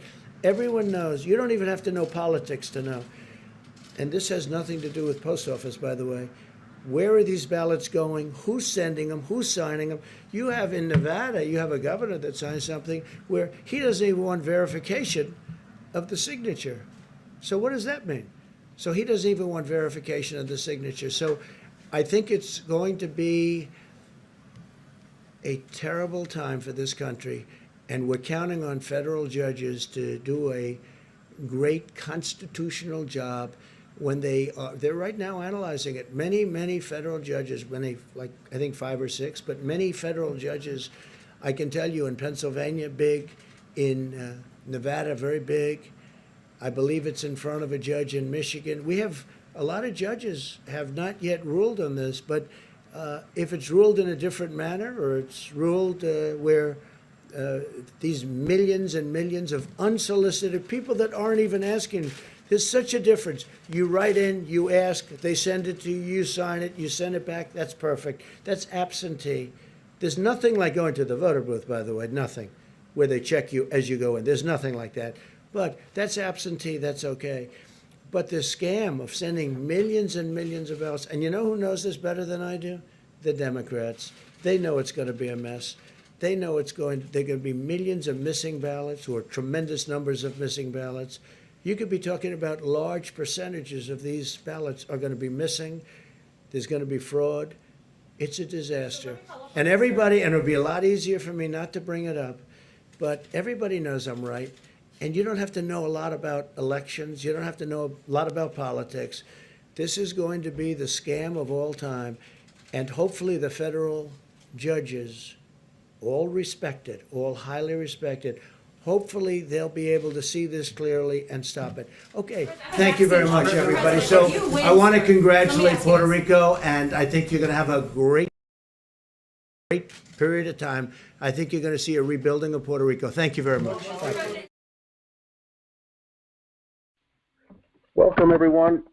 This is the broadcast for the David Crowley case, or the Justice for David Crowley and Family Facebook group. What we've got here tonight is Greg Fernandez Jr. on the line, Catherine Michelle on the line, and myself, Dan Hennon, here. And what we've got is this opened up here for this broadcast on a public forum here to be able to talk and chat and ask questions and have a discussion here. And as we get going, more people will join. Greg's going to be heading that up as far as monitoring the folks joining. But we'd like to start off the conversation tonight with a couple that knew actually David Crowley, his brother Dan, and they've just been following this case. It sounds like here for the last couple of weeks. They're from the neighboring city of Eagan. I'd like to get your guys' thoughts on how you stumbled upon the case, and what are your thoughts when you heard about the aftermath, and when did you know the family? Yes, this is Jamie. Yeah, we knew the family back in the 90s. We went to the church with them.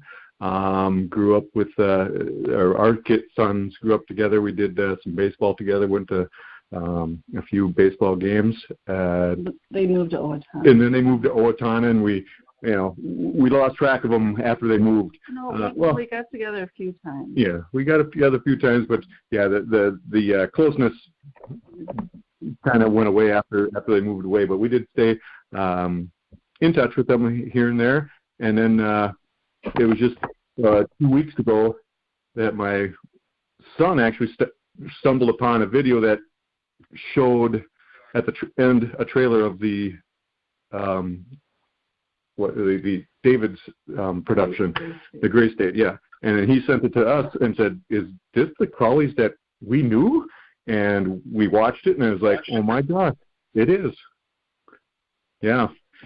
So and then so from there, I was at work. My wife actually had spring break, so she just divulged into all this information that we just never knew about, and it floors us. I mean, it's just total by surprise. We always thought we'd get together again in the future. Yeah. And now we know that Kate is gone. Yeah. And David. Well, sorry you had to find out that way. It must have been a shock. We're very glad to have you on, because a lot of this really helps to fill in the blanks when we get people that have either been neighbors, family members, relatives, or what have you. Like you said, going to church and being on the baseball teams with and whatnot. It really helps because it helps fill in the blanks, not for what has happened per se, because we don't really know, but it can fill in the background as far as the family. And like you said, you had went to church and knew them in the 90s before this case, before they moved to Owatonna. Now, there's a lot of listeners, a lot of people following the case that aren't familiar with really the state of Minnesota. I am from Chaska myself, and this is Dan. I grew up and I lived as I had married and had two children, and was living in Apple Valley at the time. And so I was aware of the area because I had lived literally 4 blocks away from the Crowley residents. Not while they were there. I had since moved away and lived in Chaska, which is about a 30-minute drive. But a lot of the other familiar names or the topics of towns here comes into play is Owatonna, and that's where the family moved to. And that's, would you say, Jamie, is that about a 45-minute drive from the Apple Valley home, roughly? From Apple Valley. Apple Valley. Our house would be an hour. Yeah, it was about 45 minutes from Apple Valley. Yeah, they moved basically right straight across from Cabela's off of 35. Okay, so that's about a 45-minute drive. And the family themselves, I think the wife, Kate, was from White Bear Lake. Is that where the family was first when they were growing up? Before they moved to Owatonna, they were more in the Twin Cities here, the White Bear Lake area, I believe. Yes, correct. Okay, that's right. She graduated high school from there, and that's probably where you two knew the family, probably in some surroundings in that location as well. Yeah, we were across the lake, actually, Matamidi. Oh, really? Okay. Yep. Okay. Well, very interesting. And so what we could do, Greg, and I know Catherine too, for those of us who's followed this a while, myself, it's been over 4 years now. Greg, about 4 years. Catherine, I think 2 years maybe? Yeah, about a year and a half. A year and a half. And now Jamie and I'm assuming your wife is there, just jumped on this case 2 weeks ago, so it must be a shock. One of the things we found in the investigation going back is a lot of people wanted to know why the move, what caused the move to Owatonna, and what came about, and maybe you can even shed some light on this. It was a church incident in high school that happened that, with the fallout from that, from a youth camp or something in White Bear Lake, they ended up moving down south to Owatonna, which is a 45-minute drive away because of something, the alleged allegations that took place on a church camping trip with David's older brother, Danny Jr. And so we have not been able to get any confirmation except a cousin that came forward to say that's really what spurred this whole thing on, causing the family to move. It was my impression, I never knew them, Jamie and, I'm sorry, what's your wife, Jamie's wife? Carla. Carla, I didn't know the families myself. I just jumped onto this case afterwards. I wasn't even a fan of the programmer or anything. So we had a cousin that came forward and mentioned this, and they said really it caused a lot of turmoil there in the church. They had to leave, move to Owatonna, and then kind of restart there. And that was under her impression, which also caused I wouldn't say the marriage to fall apart, but really got, it's not estranged, what's the word I'm looking for? It got to be tougher, and then they ended up getting divorced, Dan Sr. and Kate, after I think David Crowley graduated high school. I think they waited till he was 18 or something, and then they officially got divorced, and then Kate was actually living still in Owatonna, and that's where Dan Sr. lives to this day. So a lot of connections to Owatonna, but it was around that time in high school that they moved. Were you guys aware of anything that went on there at the church that caused this turbulence to come about? Actually, absolutely not. We did not. The time frame of that whole thing doesn't match with the age of the kids when we were with them. Dan was working in Owatonna, and the travel from White Bear to Owatonna was just getting, more and more, it just, with more and more of, I guess, the population, it got, longer and longer for travel time. And to the best of our knowledge of it, that really was the reason that we understood that they moved to Owatonna, which at the time was totally understandable because he worked, actually, the glass company he worked in was in Faribault, and and they moved to just off the highway in Owatonna, which basically gave him a 10-15 minute drive. And yeah, we had no idea whatsoever about the case in with the church and the allegations that were against Danny at camp. We heard about that just through the videos. Are you sure that didn't happen in Montana? Yeah. Because he would have been too very young. He was really when they moved. Yeah, they were really young when they were younger when they actually moved to Owatonna. So the timeline there doesn't. Well, what year they moved to Owatonna? We cannot remember that year. If you have that, because their son's the same age as our son, so. Okay, I can look that up. I've got the timeline, but this certainly does help because, like I said, we've got someone that came forward and then who later recanted. And some of the story that this person said made sense, and some of it didn't. But we did draw a lot of criticism from that because, we didn't know what to take from it. So this does really help. It does not add up. Yeah, the time frame doesn't add up at all as far as the age of the kids when they moved to Owatonna, and it would have been before. I'm guessing it would have been around before 2000, maybe 1999, 2000 years. He graduated in 2002 from high school. Right, and they were already in Owatonna. Yeah. Okay. Well, all this is very, very helpful. I appreciate coming forward with this information. And then while I looked that up, what else did you know with the family? What are your thoughts on the younger sister Allison and Dan Sr. and Dan Jr. and Kate? And what were your thoughts when you found out that Kate had died? Oh, I was devastated because, like I said, I thought we would get together in the future and catch up on things. So it's just heartbreaking. It's just it's a lot to take in, and a lot to as a sponge to try to soak this information in because it's so much. And then when you start going through the articles that Greg has written and the videos that the three of us have done, and then the newspaper articles and the mainstream media that has covered this as well. It gets you pointed in a lot of different directions. So you find yourself kind of hard to stay focused on where to really lead down the rabbit hole. Right. I feel like I'm everywhere. Maybe it was too soon to connect with you guys, but it's like, wow. I'm glad you did. I'm very glad you did. This is good. Like I said, I'll pull up that timeline. And then I think the daughter, Allison, is now living in, I think she's in Baltimore, I think, and has recently gotten married. Her partner's name is, I think, Suzanne. So she's married. Dan Jr. is still here in the Twin Cities, and Dan Sr. is still in Owatonna.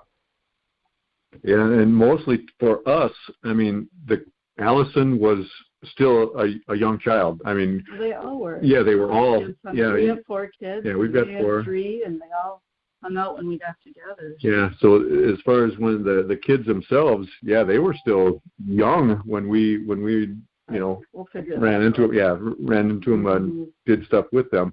And then the last time we did something was, I believe, 2006 with Andy's baseball. 2002 with Andy's baseball. It was before graduation. Yeah.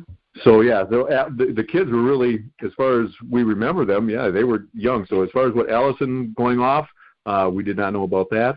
And Danny, what he does currently, we do not know. And they were all home and not graduated from high school yet. Yeah, so they were still all home. So yeah, it's been a while. Okay, interesting. And what are your thoughts then of the official narrative as portrayed by law enforcement, or the official narrative? I don't want to swing in any direction or not, but what are your first thoughts when you heard the conclusion of the official report? No way, not possible. Oh, really? Okay, so it did come off as very suspicious as far as how even relates to you guys who knew them in the past. It just didn't add up. Okay.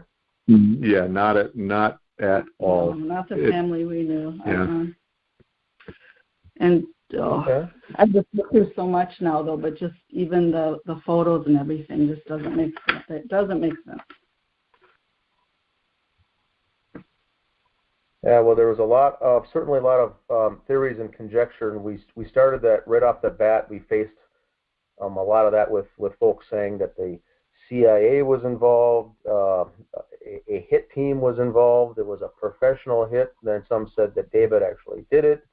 And what we've narrowed down, I think, with Greg and Catherine on the phone, like I said, we're not here to sell anyone on a theory, but the evidence has pointed us in the direction that, number one, David Crowley himself did not do this, and that's just based on evidence. And the question is, it does appear that 1 to 2 or more individuals were in the home and killed the family. Who is that? We don't know. It doesn't seem like a professional style hit, and that's why we've got this page set up and a group to be able to discuss some of this, so we don't come off as conspiracy theorists, so to say. And we're trying to focus just on the facts and the evidence only and the forensics of it, and that tells us that he didn't do this. The question is, who did? We also don't know that, and I think what I try to lead the group, and I think Catherine and Greg are very good with this as also, is the fact that we would like to get the case either reopened or classify David's death as a homicide instead of a suicide, or have cause of death at least be unknown, considered as an unknown officially in the police logs. Now, they refuse to reopen this case, but we think there's just enough evidence there to simply reopen it, because the facts of the case don't line up with what actually happened. And we're not here to come in with different theories and scenarios of what did happen, but we can tell by the evidence obviously what did not happen. And it's safe to say that David Crowley did not kill his wife and child and himself, because physically he couldn't have, with the evidence that we've seen. So that's where we're at right now here 4 years later. Any thoughts on that aspect, Greg? Just one question, because I've always been curious about their Christianity, and so they did go to church. Is that correct? And what type of church did they go to? Do you know? Well, at the time, it was Twin Cities Bible Church. Non-denominational. Yeah, non-denominational church. It was Twin Cities Bible Church, which we were focused on living our lives according to biblical truths. And as far as the upbringing of our children, the same way, a Christian-based raising of kids. and we did a lot of the things with the church group, and as far as the church outings and stuff, we were all part of it. So yeah, as far as we knew them, the kids, they were raised as the kind of a non-denominational, Christ-centered, Bible-believing family. We had no idea about any charges at a church. At a church, yeah. Either they chose not to tell us or it didn't happen. And the way things looked, I would say it didn't happen. Do you know if there's any way to help us get some evidence to say that it didn't happen? Maybe a pastor there or somebody there who can really help us just kind of kill that whole theory so we can just focus on... Go ahead. Yeah, we got to figure out that timeline because to me it sounded like it happened in Owatonna, and we weren't a part of that church. Oh, okay. We're too young for anything like that to happen here. Well, yeah. When we were there at TCBC, the kids were too young to be a part of him being Danny being a counselor there. So that's what we're thinking. It probably was a time after that, and we don't even know if it was this church. And they never shared it. Yeah, they did not share that with us at all. My understanding, and that's a good point, Greg, because we do, on each of these topics, we would like to either confirm or deny the allegations, just to at least move forward that it didn't happen, or if it did, move forward in that direction, because a lot of the time spent on this page with the discussions and people commenting back and forth is spent on all this speculation. So, like you said, anything would help, either confirming or denying it. What was my impression here, it looks like they moved in, I don't have the move date, 2004 is when David graduated high school. Okay, yeah, and then Kate and Dan Sr. was divorced in 2005, and at this time they were already in Owatonna, living there. Now the article, and that may be it may be, rather than spend time tonight on that, it might be something that I could forward you, that actual allegation on that email that I've received from that, because she gives the times and dates, and it was not in Owatonna, it was in the previous location at the previous church, and Dan Jr. was not a counselor per se. He was in the youth group, but he was one of the group leaders as a teen or a preteen. I think he was 14 or 15 years old, and he had some camp kids beneath him, is how she mentioned it to him, that were maybe 8, 9, 10, or 11 of that age. So he wasn't a leader or he was just not a camp counselor, but he was a teen at the time when that happened.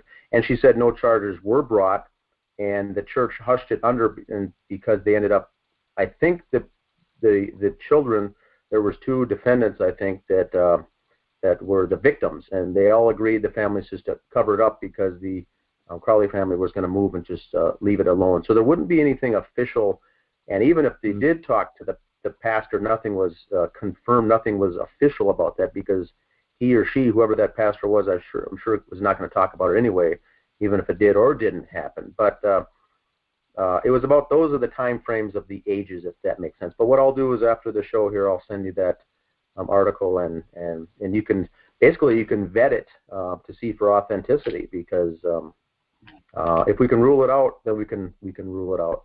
And so the other question is, they were from a Baptist church. That's good. That is good information for everyone to be aware of listening on the call.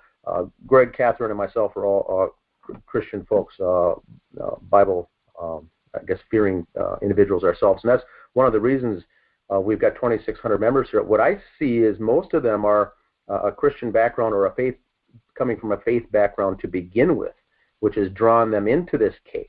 And I may be wrong on that too, but I do see a lot of members coming in from a faith-based, whether it's even a Muslim background like the Kamels family or not, because it really got individuals involved, because this is so different than anything that they would have done in this family.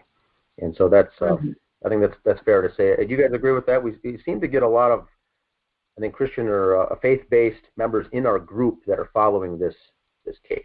Oh, yeah. Catherine? Yes, absolutely. I did have a question, though, for this couple. When you knew David, how old was he, and how was he as a child?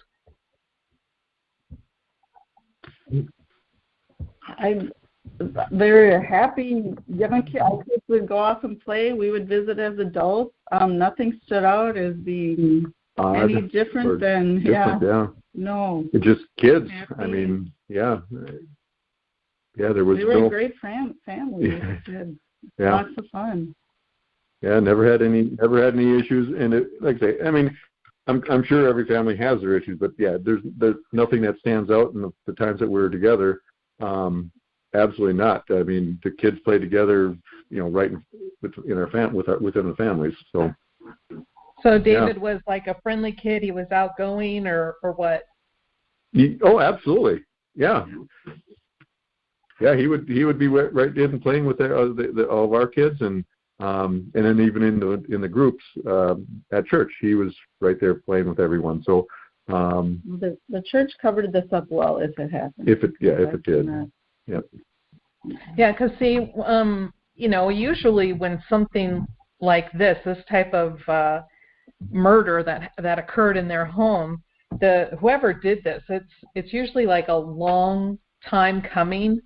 When people you hear sometimes where people say, "Oh, well, they just snapped." That's that's really not a good term to use, because it's usually been built up over years and years and years, and these are people who usually have issues from the time that they were children, and that's why I cannot see everything I've read about David. I can't see him as this kind of person, and so it's interesting to me to hear you guys speak of them as young children and how they were all happy. Yeah.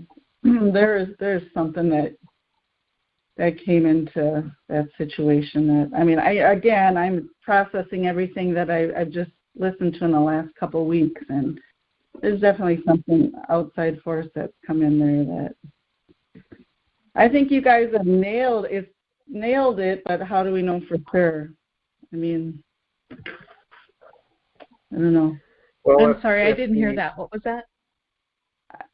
I think you guys, at least with one of the things I listened to, can't at a federal level. There's like two ways it could have been at the federal level, and it really sounds like one of them's right.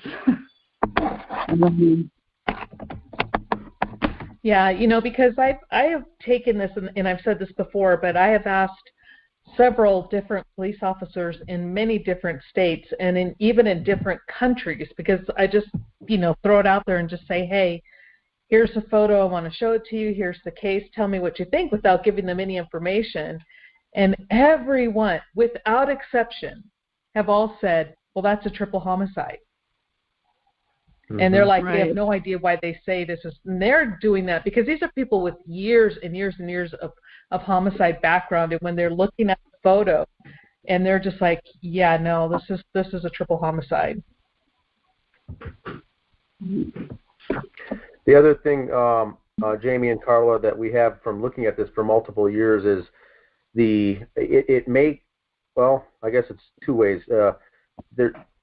The pointing of the fingers at the Apple Valley police detectives there and the police department is, I think, twofold. Number one, it's deserving.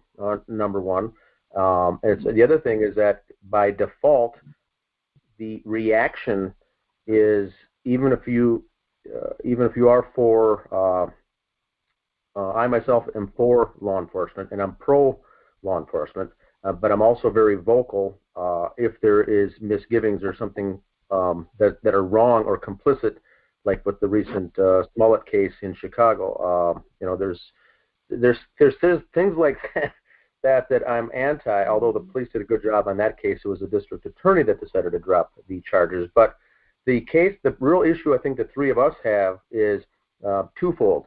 Number one, the police went out of their way to make a public press release saying the public is the public is safe.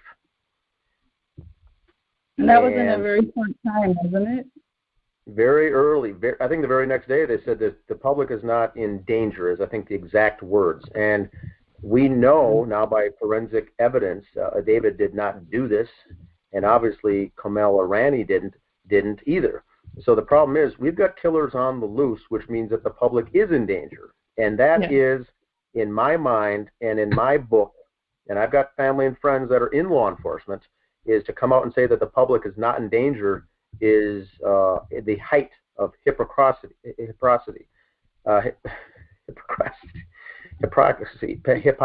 So that is the thing that really drives it home to me. Whether or not they did a good job on the detective work or not, they may have made a mistake. They may have missed some things here and there.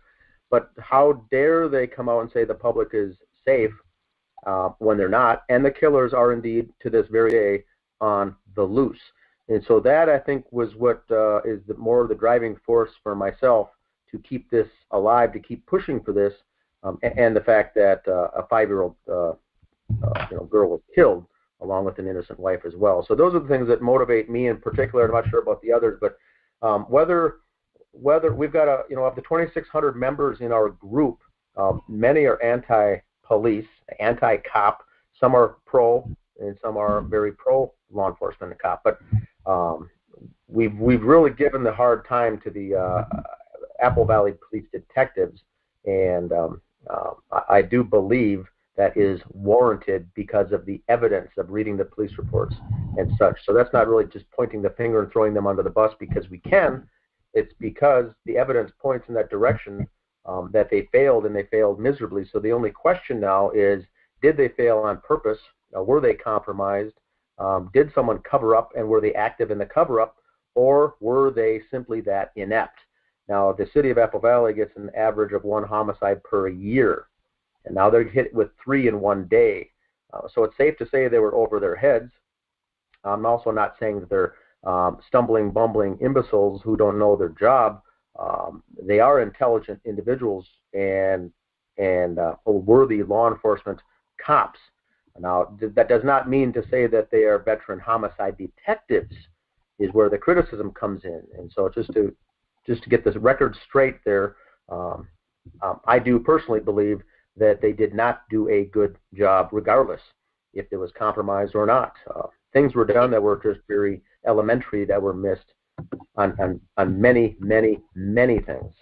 Yeah, because a lot of years had gone by before they even had any homicides. At least, I can't remember. I did a video on it. Somewhere between 3 and 6 or 7 years, they had not had any homicides at all. And then all of a sudden, there's 3 people dead in their city, and that would be overwhelming for anybody. 3 to begin with, but when you have a department that in 13, 14 years only had maybe 5 murders, that's not a whole lot of experience.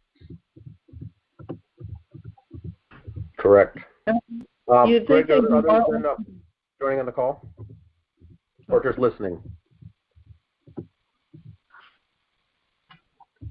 I'm sorry, what was that, Dan? I was asking Greg if he can give us a count so far of have we got a more handful of people on the call, whether on the internet or the phone itself? Yeah, right now we have 15 people here. Oh, perfect. Okay. Yeah, and Carla, were you asking a question? Well, I'm just wondering why they wouldn't be more willing to open it up again and just to admit mistakes, unless they're taking orders from above, where they can't. Yeah, I just recently spoke with Detective Sergeant Gummert, and he just flat out said that he was told by the police chief they're just not going to open it. End of story. They wouldn't give a reason why. The answer is just no.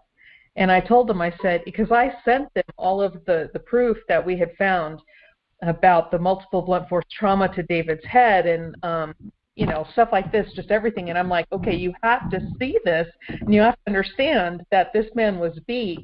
So, this couldn't be a suicide, homicide, murder, suicide. And they just would never even answer. They're just like, nope, it will never be reopened. It's done. We're over with it. And I'm like, that's not right. No. Can I ask one question? Maybe two. First, have you both seen the documentary that came out called A Gray State? I think it came out in the end of 2017. And have you spoken to Dan Crowley Sr.? And is there any chance that you might reach out to him if you haven't spoken to him? That's where we started watching that. Our son, go ahead. Our son emailed it to us, and that's where I relayed earlier that he called us and just said, I just watched this trailer and it's of Dan Crowley, or David Crowley. Is that the David Crowley that we knew? And it's on the Netflix series. And then he sent us the link. We watched it, and it's like, that is absolutely them. And then from there, since like I say, it's only been 2 weeks. We have not reached out to Dan Sr.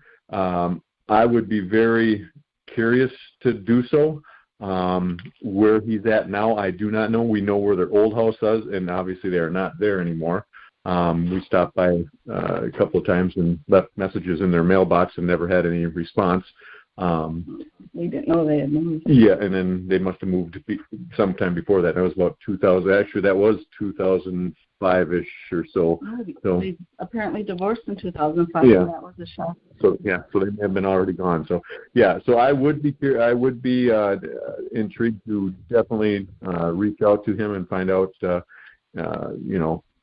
Where do you begin? I would be at a loss of words, and just he might be afraid to talk. I don't know. Yeah, you never know. I mean, you just look at. I look at his expression. While he was doing this documentary, and there was something behind it that, maybe I'm reading into it, but there was something behind it that did not look like Dan Crowley. Yeah, you're talking about the father? Yeah. I mean, just the look on his face just broke my heart. I mean, it just goes right through you. You're like, something's not right. And if I'm listening about Peyton, I'm sure others are afraid. Yeah. I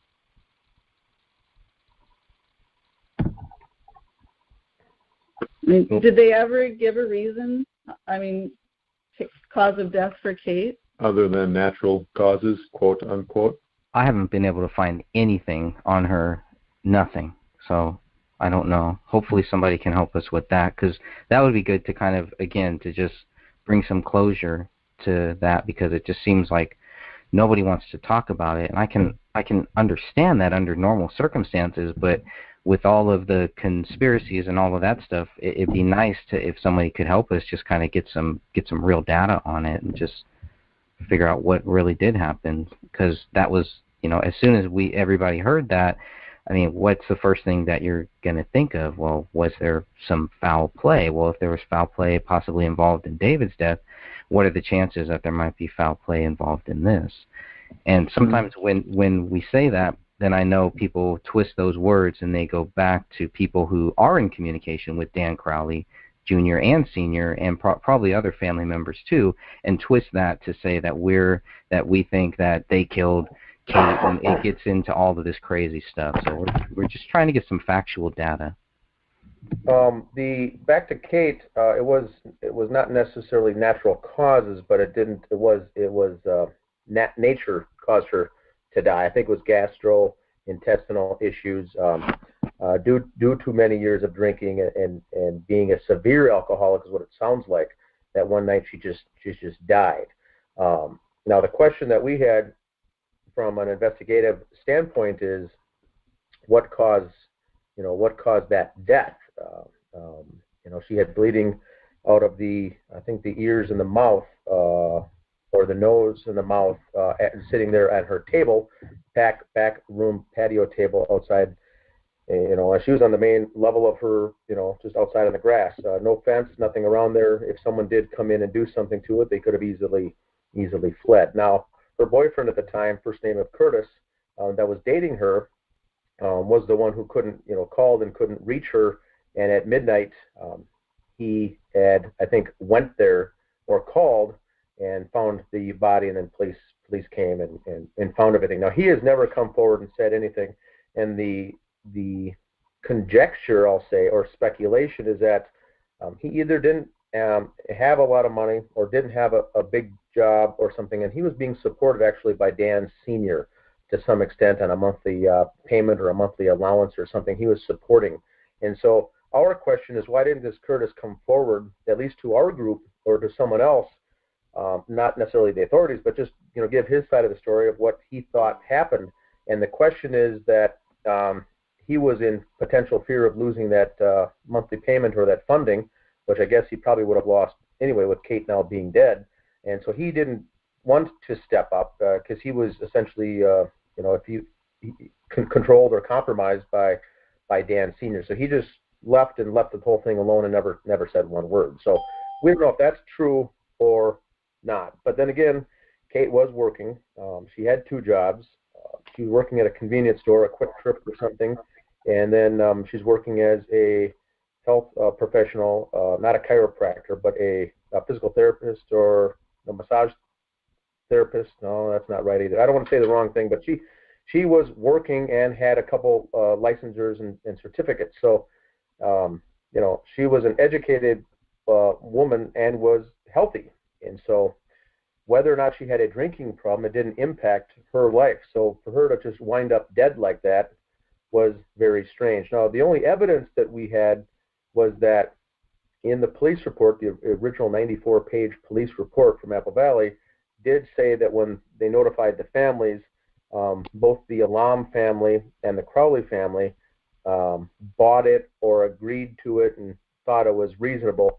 Kate Crowley herself was the only one who says, I don't think this could have happened the way it happened unless David jointly did with Comel, if anything.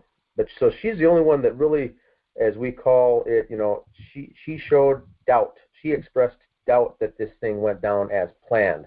And so if she's the only one in the police report of anyone that I read on the 94 pages that expressed any kind of doubt, and she's also conveniently the only one now dead. And so that brings more speculation on, was she going to talk? Was she going to expose something? And that's also what brought up the back to the family affairs. Was there something in the Crowley family from years back or decades back that was some hidden secret? Was there something going on there behind closed doors? We don't know. We do know Allison as an adult is gay. Dan Jr. as an adult is gay. The only person that's straight is David, and he's the one who's dead. So was there something going on there? And that would lead back once again to Dan Sr.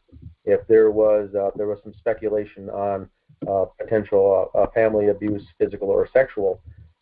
It's very rare, and you guys could maybe attest to this being from Minnesota. I find that very strange.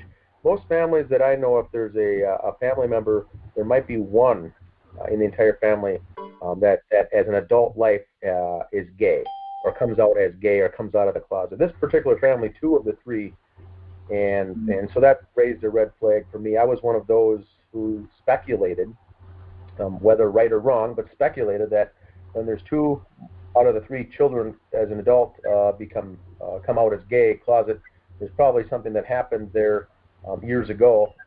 And usually that's within a family or a family member or a relative of some kind of sexual misconduct. And so that's where the allegations went back then.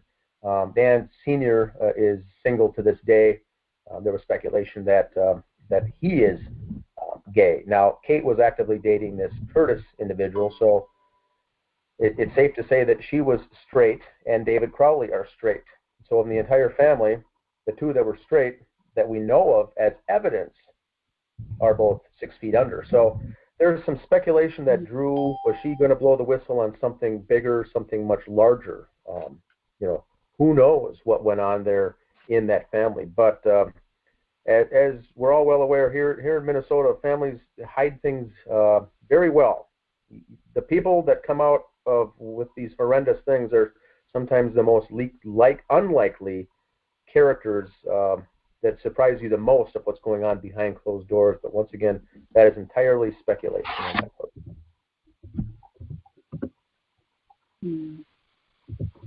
Yeah, the two being gave were another shock to us. No idea. Not the last time we saw them were there any signs of that. And that, we're trying to figure out that timeline, early 2000s.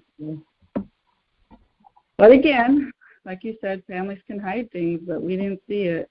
And the same with the alcoholism. Never. When did that? Never did we. When we were all together, we never even drank socially together. So that in and of itself comes at a total shock to us too. That she was an alcoholic, and then able to hold two jobs. Well, again, that didn't add up for us either. So yeah. Yeah, we had the other speculation here that we could throw into the not speculation but evidence is we have evidence that David Crowley himself did not drink that much, or when he did, it was once in a while or even socially, but he wasn't having beers or shots every night at home here working on this project. He was focused on the project. I don't believe there's any beer in the fridge or in the garage, any alcohol of some sort. Comel was a dietitian, and both of them were very healthy eaters and exercisers, and so we can throw that. I don't want to throw that out the window, but I don't think that's a big factor. Allison, the daughter, we don't know. I'm not sure about her. Dan Jr., the older brother, has I think a couple of DWIs on his record and some marijuana, small charges, minor charges, but mainly his are traffic related, speeding when we looked it up, not paying parking tickets, things like that. So he's got a pretty lengthy record, but a couple of driving under the influence under his belt. So there could have been. Now Kate, I think, was drinking a lot, and she may have had just a high tolerance and could have been easily a high functioning alcoholic because she did have two jobs and she was a healthy person. She wasn't down in depression and not getting up to work day to day. She was functioning, so that could have been. Now we know early on it was her brother that was that police officer killed, Joe Bergeron, that you're probably familiar with. That was her brother that was killed on duty as a St. Paul police officer. Do you remember that case? I just read about it through your Facebook. That was 5 years ago. At the time, that was the largest, I believe that was the largest funeral procession of a law enforcement in the state of Minnesota ever had. They closed down highways for the amount of law enforcement and city officials to show support. He was in line of duty when a shooter came into I don't know if it's a pizza parlor or a cafe or something, and he was shot there while on duty. And so that was a big to-do, and that was a fairly large family that starts with a B, Bergeron. And so she was a maiden name Bergeron, and I think there was 8 or 9 kids in that family. And so her brother Joe was that very person. So if that would have led to something down the road, dealing with the aftermath of her, brother dying that way, but that is her connection to that. So a big name, and then it's her son who's now alleged to, commit this double murder suicide, and then she winds up dead, and it's her, her brother years ago that was killed. I don't know if it was 10 years ago or 15 years ago, but I think in the early 2000s that took place. So I think it's fair to say Kate Crowley more than likely was an alcoholic. Does that have anything to do with this case? I don't know. Probably not. Now we know that David recreationally smoked marijuana and maybe did some hallucinogens and maybe tried some absinthe and maybe tried some mushrooms. And that's very well could be the case. There's evidence and there's proof of that and hallucinogens in the documentary. Does that make him a murderer, or does that make him, kill the family? I think there's a lot of people out there that put 2 and 2 together and think that that's what happened, but those are the very same people that have not looked at the evidence that shows that could not have happened. So whether or not him and David and Comel dabbled in recreational drugs, I think has nothing to do at all with this case from a forensics standpoint.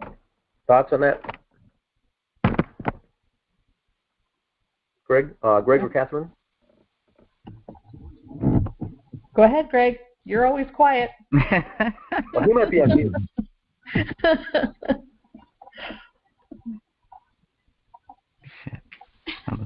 Am I on mute? I can't tell if I'm on mute or not. No, now we can hear you. Of course, when I start cussing, I'm not on mute. Sorry, Dan, can you repeat that again? I was just going to get your thoughts on the background of these individuals, the drugs and alcohol in the family. It was minor to some extent, but it was also major for Kate. But I don't know if any of it figured into any of these things happening. Someone stumbling upon this case, what I get, and you guys can probably talk to this too, is new members to this group will watch that documentary and say, "Oh, he was a nut job, and she was from the loony bin. That both were doing drugs, both were hallucinating. Of course it happened." And so those are the types of members that I write off right away that obviously haven't done the research. And most of the ones that look at the documentary, like Jamie and Carla here, say they leave after watching that documentary scratching their heads by saying, "I don't know what it is, but something doesn't sit right. My gut does not tell me, something's wrong here." And so those are the folks that I take. I have trust and faith in because they seem to be the critical thinkers. Yeah, I think definitely there's drugs. Okay, first of all, there weren't any drugs found in their system, so that's the first thing. So for anyone to claim that they were doing drugs or all of that stuff, there's really no proof of that, and there's they've never been caught with any drugs. There's never been anything. They had a little bit of weed in that house, but I mean, really, that is a small amount of weed. And if it came from Chris Peck, it's like if they were people who bought a lot of weed, they would have bought a much bigger set of weed, I guess, or but they didn't. It was a very small. So it just seemed like it was something that maybe David was using to kind of help him with his script as he's writing his script. There's no proof of anybody other than text messages and other than social media posts.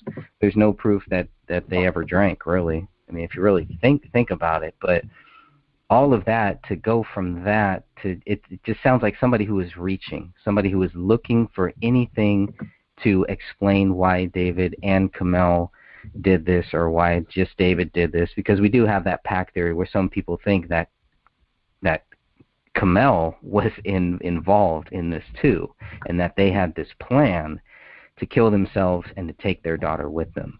So they have to make them look crazy if they're going to go with that.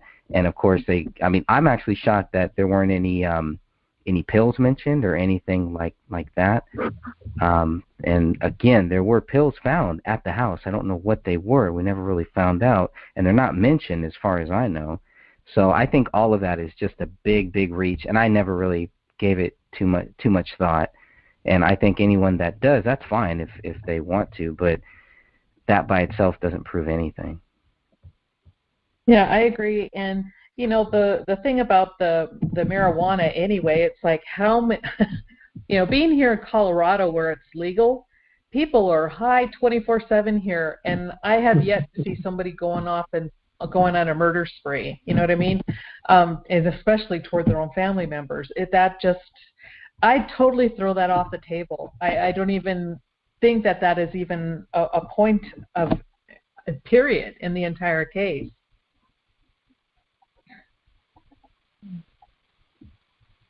Yeah, the other thing to look out for those going back in time and reading all of the old Facebook posts and whatnot, David Crowley himself did correspond back and forth with some people talking about the amount of alcohol he's drinking and, quote, getting drunk every night of the week and whatnot. This was in the Army back in 2008 or 2009 or something. Those I haven't been dealing in the past with, like a Robert Elian, for instance, will use those quotes and take out the time stamps on those and start pushing the envelope to different people that are not well versed in this case and he will say that here's the evidence in David's own words that he was getting drunk every night of the week. And so just keep in mind the time stamps or the dates on those types of things. They are accurate. He wrote them. But that was back in the U.S. Army days and before he was even married. Now, we know that he was eating healthy and working out and exercising, and these were not the actions of him currently. So be careful of those when they take them out of context like that. Also with the weed, like Greg said, they were buying recreational amount use of weed, and as he also said, when those test results came back, there was no alcohol or drugs in any of the bodies. And we know that marijuana stays in the system roughly 30 days. And if the bodies were laying there for 3 weeks, they would certainly have marijuana in the system if they smoked it during or prior to the killings, if they were high when this took place. So I think that's safe, Catherine, like you said, we can rule that out because that's just a sidetrack distraction, is what I think. Go ahead. Yeah. Yep. I'd like to interject if I could. Yes. My name is Derek Soroka. I'm a staff sergeant in the United States Army. I've been following Catherine Michelle's videos on David Crowley's death and everything and his family. I don't know if you guys have looked into the whole Freemason implication in his movie trailer, and if that's any type of clue or possibility to some type of cover-up, because I know there's a lot of Freemasons in the police force, and I don't know if they caught wind of what he was doing and, wanted to silence that and make it look like something else. Has anybody looked into that yet that you know of? Greg, I'd like to have Greg answer that. He's looked into some of that. Oh, yeah. Yeah, can you hear me? Yep. I feel like I'm having so many audio issues. Maybe, I don't know. Yeah, I've definitely looked into that, and I think there is something to it. I do believe there are connections, whether, depending on your view on Freemasons and all of that, right, and how deep all of that stuff goes. But it's definitely something worth thinking about, and it would make sense if David was part of something, why everybody is so quiet. Because that's what they do, right? They take care of their own business. It's a lot easier for them to take themselves out. There's no evidence that I find that David was a Mason, and maybe Jamie and Carla can help and see if maybe Dan Crowley Sr. had any Masonic ties or just whatever. But I do find it odd that after David's death, then all of a sudden we're starting to see some of the Gray State team showing up in the Mason gear and all of that stuff. So I definitely think it's something worth looking at. Yeah. Okay. Yeah, because yeah, go ahead. I know that there's what was I going to say? Sorry, I had so much planned, and I was trying not to interrupt with you guys, plus I jumped in late. But it's all good. We're going to be here for a long time. I research Freemasonry like crazy. I know I've talked to some people that were in, and I'm sure they're not all bad and everything. It's not a horrible organization, but it does foster a bad thing. Even within the military, we have a problem with it. The police definitely do. And it seemed like his movie implicated them, and perhaps with the guillotine at the end, maybe a key to the Noahide laws, which is a big Zionistic thing being pushed that Trump already acknowledged and everything. However, I know that his trailer and everything was altered from what Alex Jones ended up putting out on the Netflix or whoever it was. Like, it totally revamped his trailer and took that out, I believe. So it seems like if... Yeah, that's two separate things, right? Because the movie that David made, or the trailer, that was never made.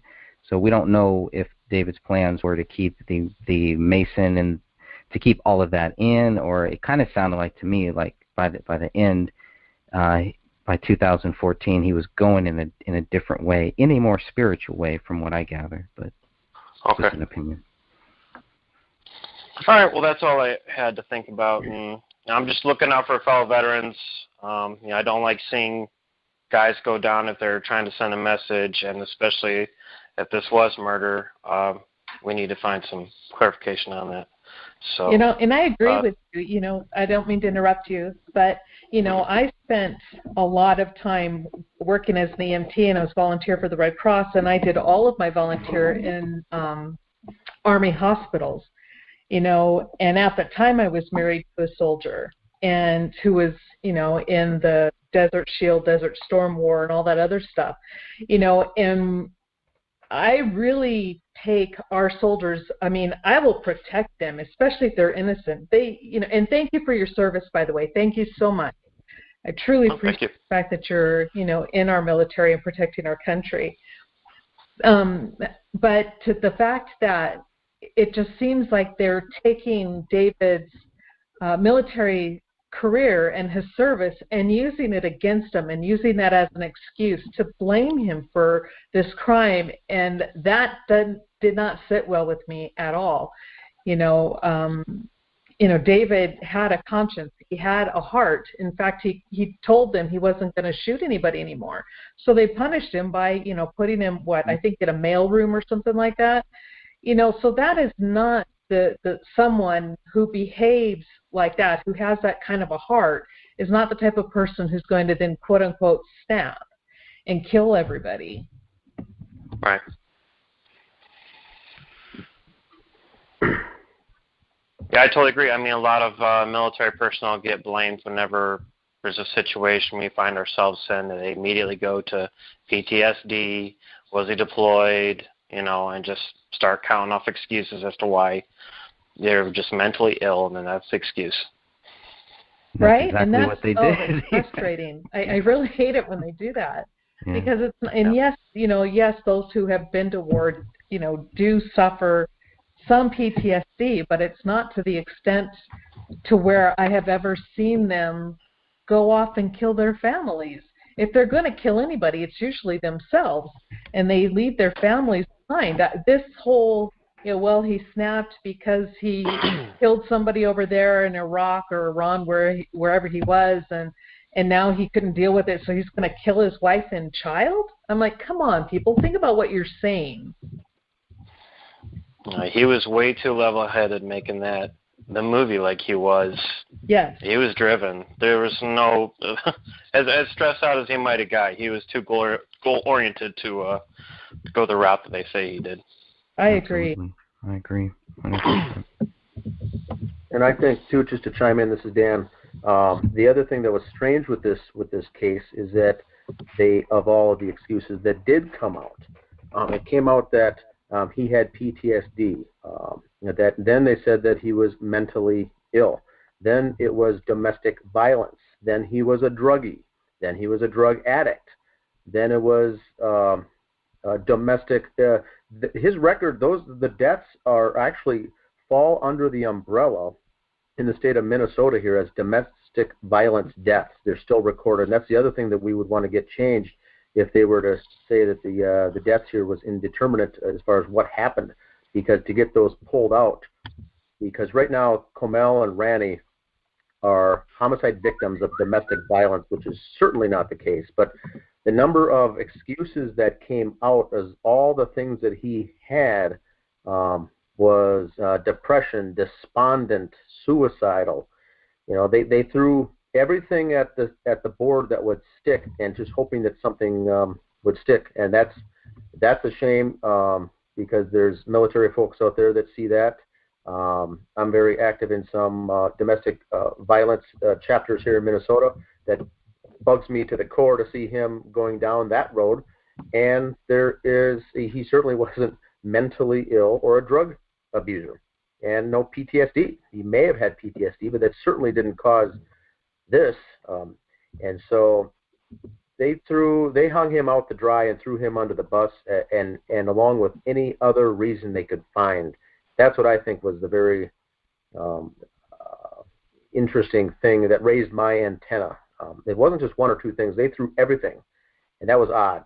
Even the families, both sides of the family agreed with the whole thing. Not right away though, but they all agreed with it. And that, I think, if that was a loved one of my family, I'd say, okay, that now you're crossing the line, and they didn't do that. So was very odd, the entire situation. But going back to the Freemason, let me interject one more thing, Greg. I think what he was asking was in particular, was David Crowley a Freemason? I think the answer there is no.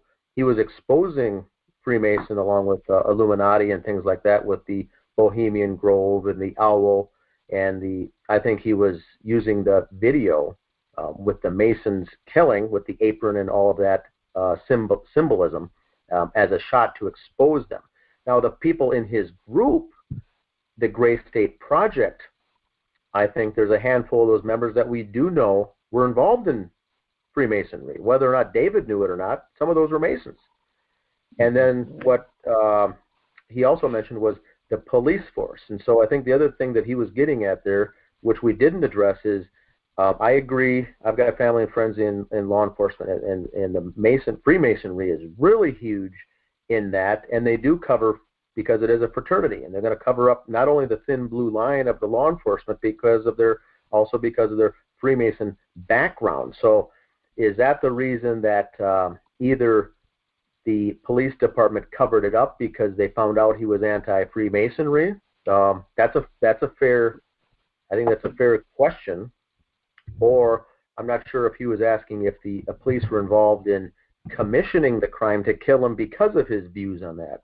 And maybe the staff sergeant, I'm not sure what her name was, could elaborate on that, because it alluded to me that maybe you were alluding to maybe they were involved in the conspiracy to kill him, or maybe just the cover-up because of the Freemasonry views. David himself certainly was not, though. Is that what you're getting at? Right. This is Derek, the staff sergeant. Yes. Okay. That's what I was referring to. That I understood that David was not a Freemason, but he was implicating them with what he had going on, and that they may have been trying to silence that. They being possibly police, or like you said, the other Gray State members. Gotcha. Now, Greg, what's your response on that? Because he was going after those guys, and if those guys, I think Mason Hendricks already was a Mason, or was it Sean Wright, or which of these individuals were attending meetings and whatnot and posting about it on their Facebook page? Well, Sean Wright was tagged in a few posts, I think at a Masonic wedding, and then I think I saw a photo of Danny Mason involved in that after David's death.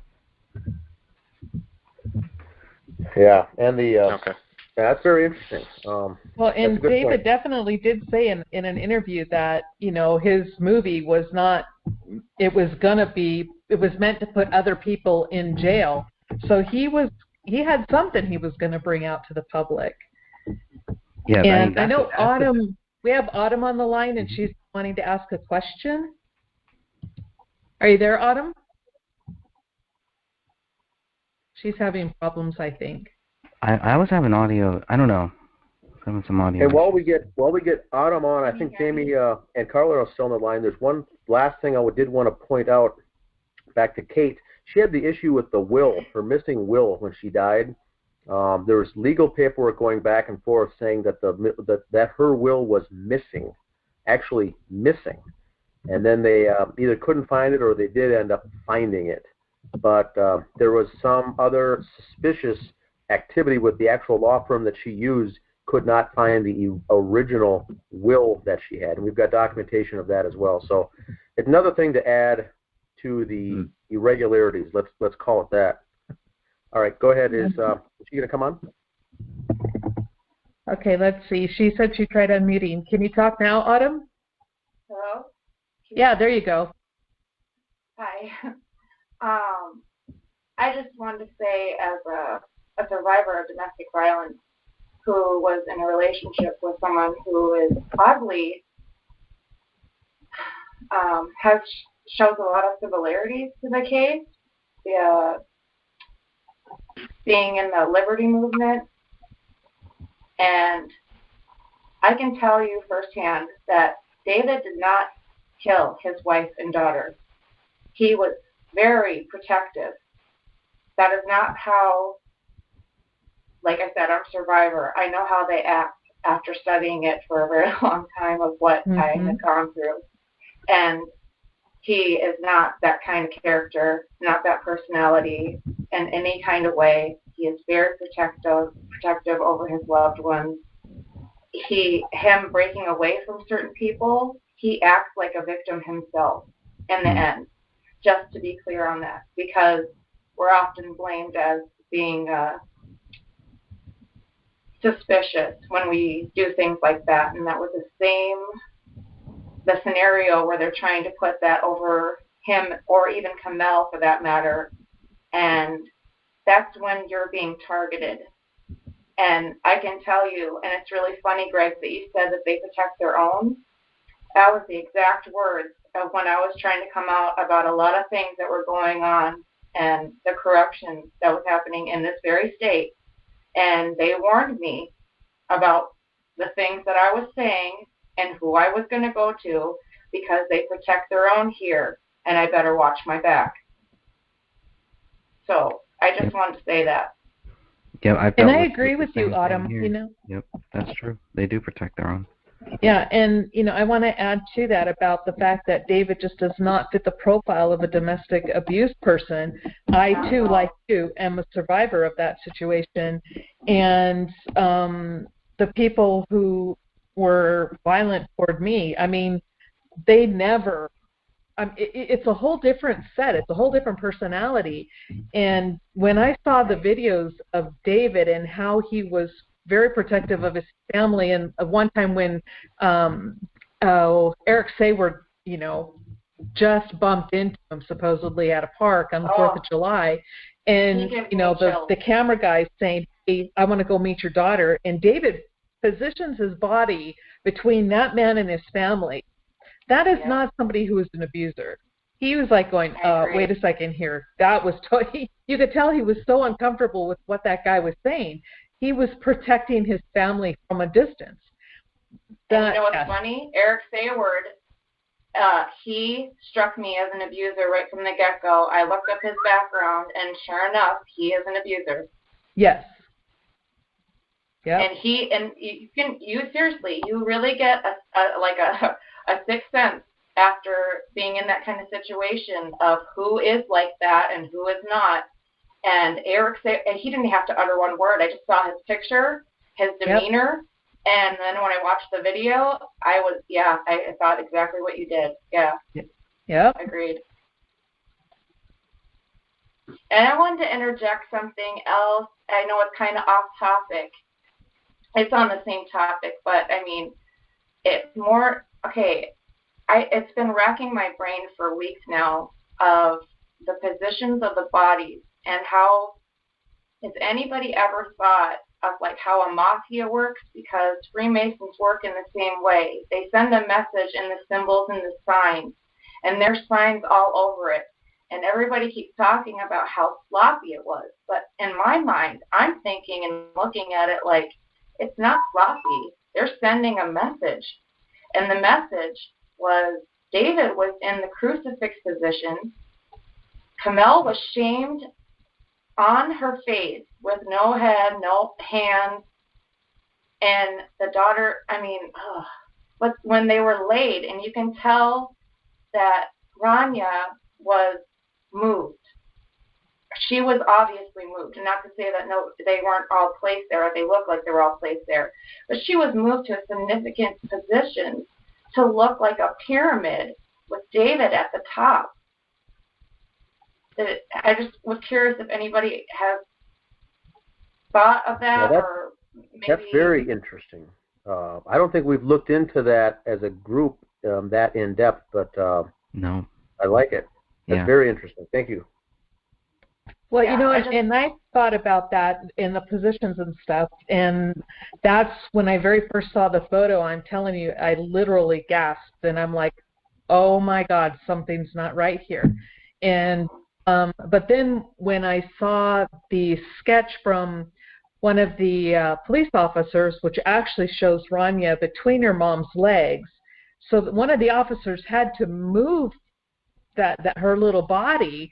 But then I'm like, that's where my frustration, or I really think it was totally unethical. Why would they move her and then take that photo? That is why was it messed with at all? It's almost as if they wanted it to be blamed on the police force so that it didn't look that way, you know, but it is. I mean, everything in that scene, it looks like, okay, I know it's not a gang, but I mean, they all have, I mean, even the Catholic Church, they have their own way of marking a hit. That was, in my, you know, I've been looking into this stuff for a very long time, and it's interesting it that you looks bring like up a hit, and they're showing it in the symbols of how they laid out.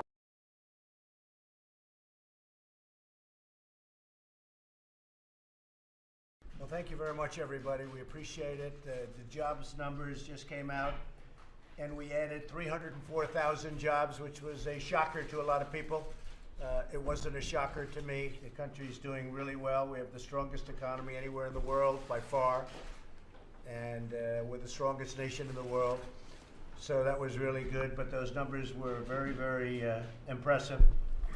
Labor force participation rose 63.2 and rose to... Hello, this is Walter Bradley, again, as Greg knows. And I'm here with Greg Fernandez. And here we are talking about the world, the earth, and who runs it. Well, I went through this before, but I'm doing it again. We didn't hit the record button. But the earth and who does rule it? Well, Heavenly Father, guide us in this word, in the reading of it. Maybe we should have prayed first and done better, hadn't we? And Father, bless this time in the reading of your word. And it says, blessed is the man that walks not in the counsel of the ungodly, nor stands in the path of sinners. But his delight is in the law of the Lord, and in his law does he meditate day and night. And he shall be like a tree planted in the streams and the rivers of water, and brings forth his fruit in his season, whose leaf shall also not wither, and whither he goes, and what he does shall prosper. I added goes in there. I didn't mean it. The ungodly are not so, or the ungodly are not so. They are like the chaff which the wind drives away. Therefore the ungodly shall not stand in the judgment, nor sinners in the congregation of the righteous. For the Lord knows the way of the righteous, but the way of the ungodly shall perish. And in Psalm 2, this is talking about the triumph of the Father through the Son in his day, in the beginning till now, and in the end. It goes like this. Why do the nations rage and the people plot a vain thing? The kings of the earth set themselves, and the rulers take counsel together against the Lord and against the anointed, saying, let us break their bands in pieces and cast away their cords from us. He who sits in the heavens shall laugh. The Lord shall hold them in derision. Then he shall speak to them in his wrath and distress them in his deep displeasure. Yet I have set my king on my holy hill of Zion. I will declare the decree. The Lord has said to me, you are my son. Today I have begotten you. Ask of me, and I will give the nations for your inheritance, and the ends of the earth for your possession.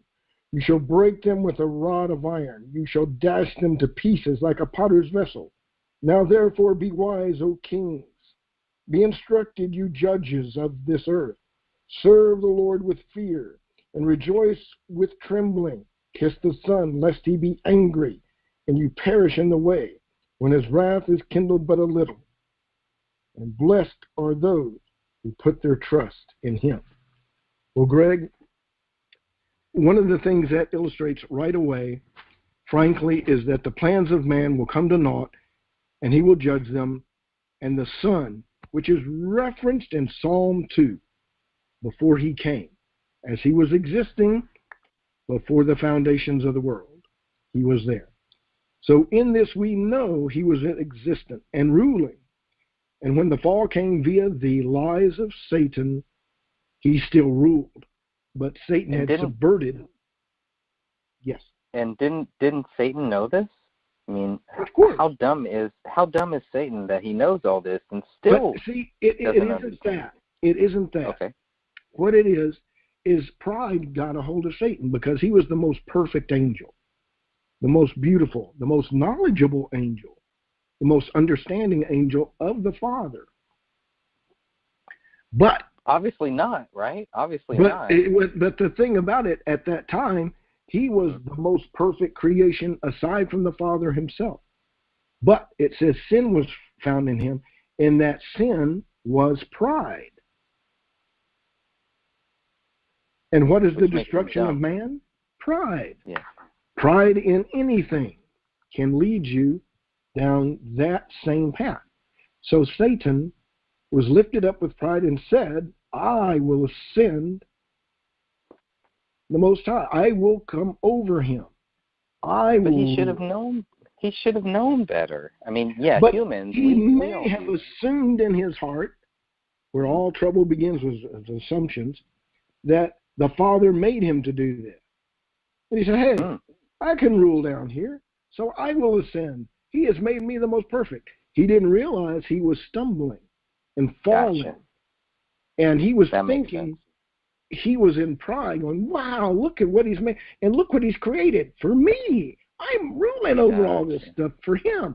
Hey, well, I can ascend and do this. Hey, this is right. All right. Let me get some of the angels to help. And he convinced them because it appeared to be so to him and the angels, in my opinion.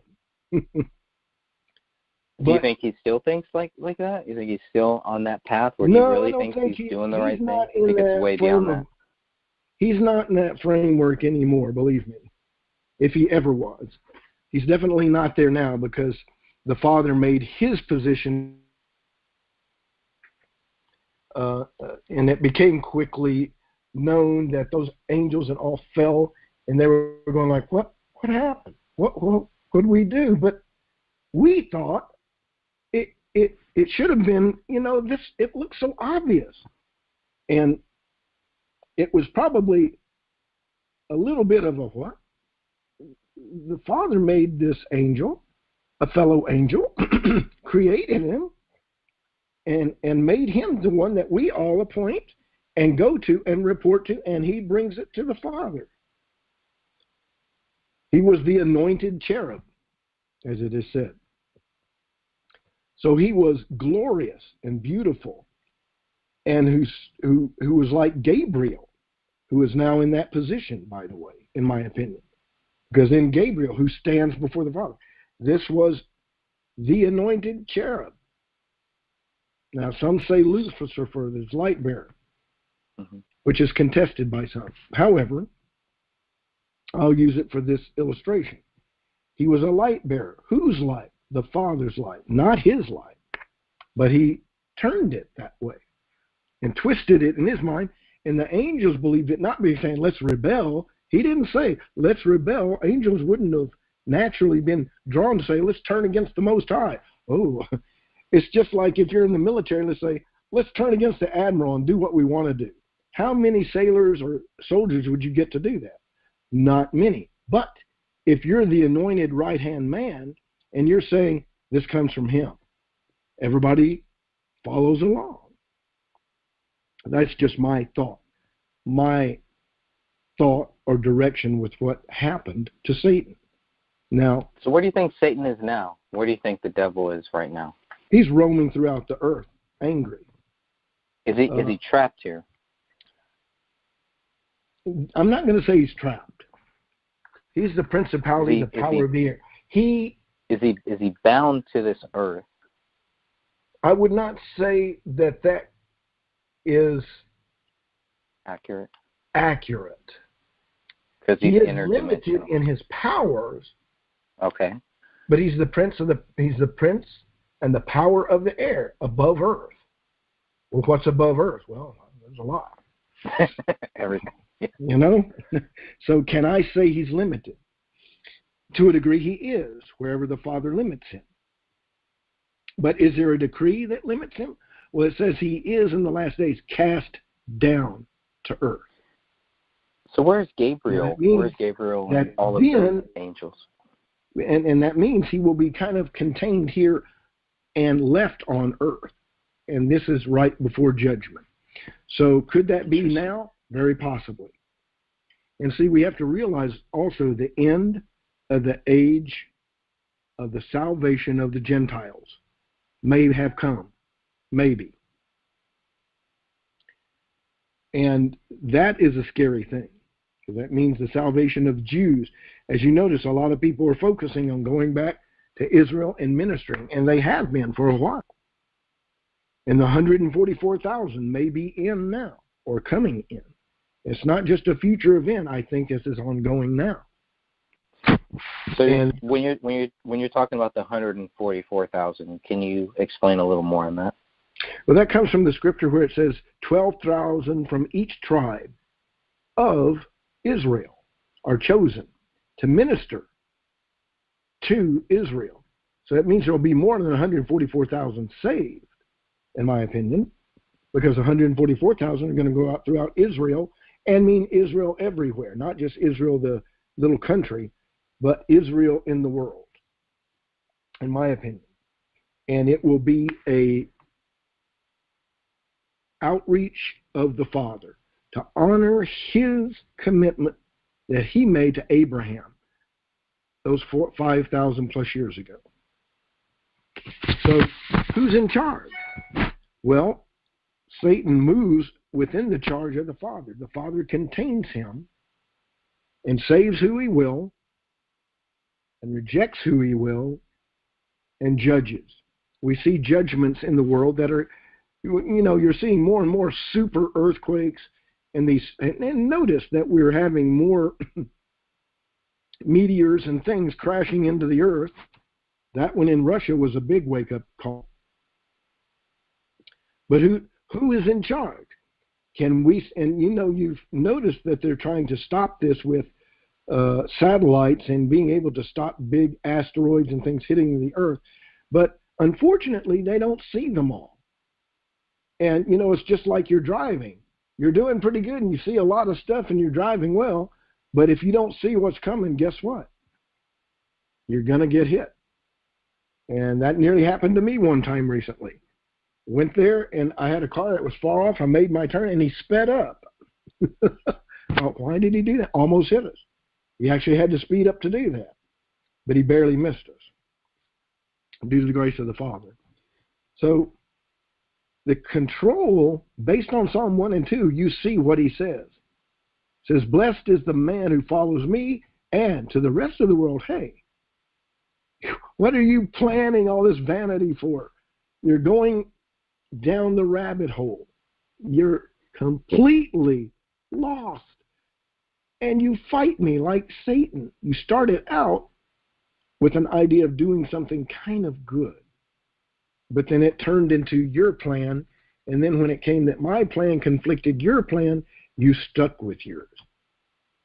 Satan did the same thing. Follows after the same mindset. It's not Satan making man do this.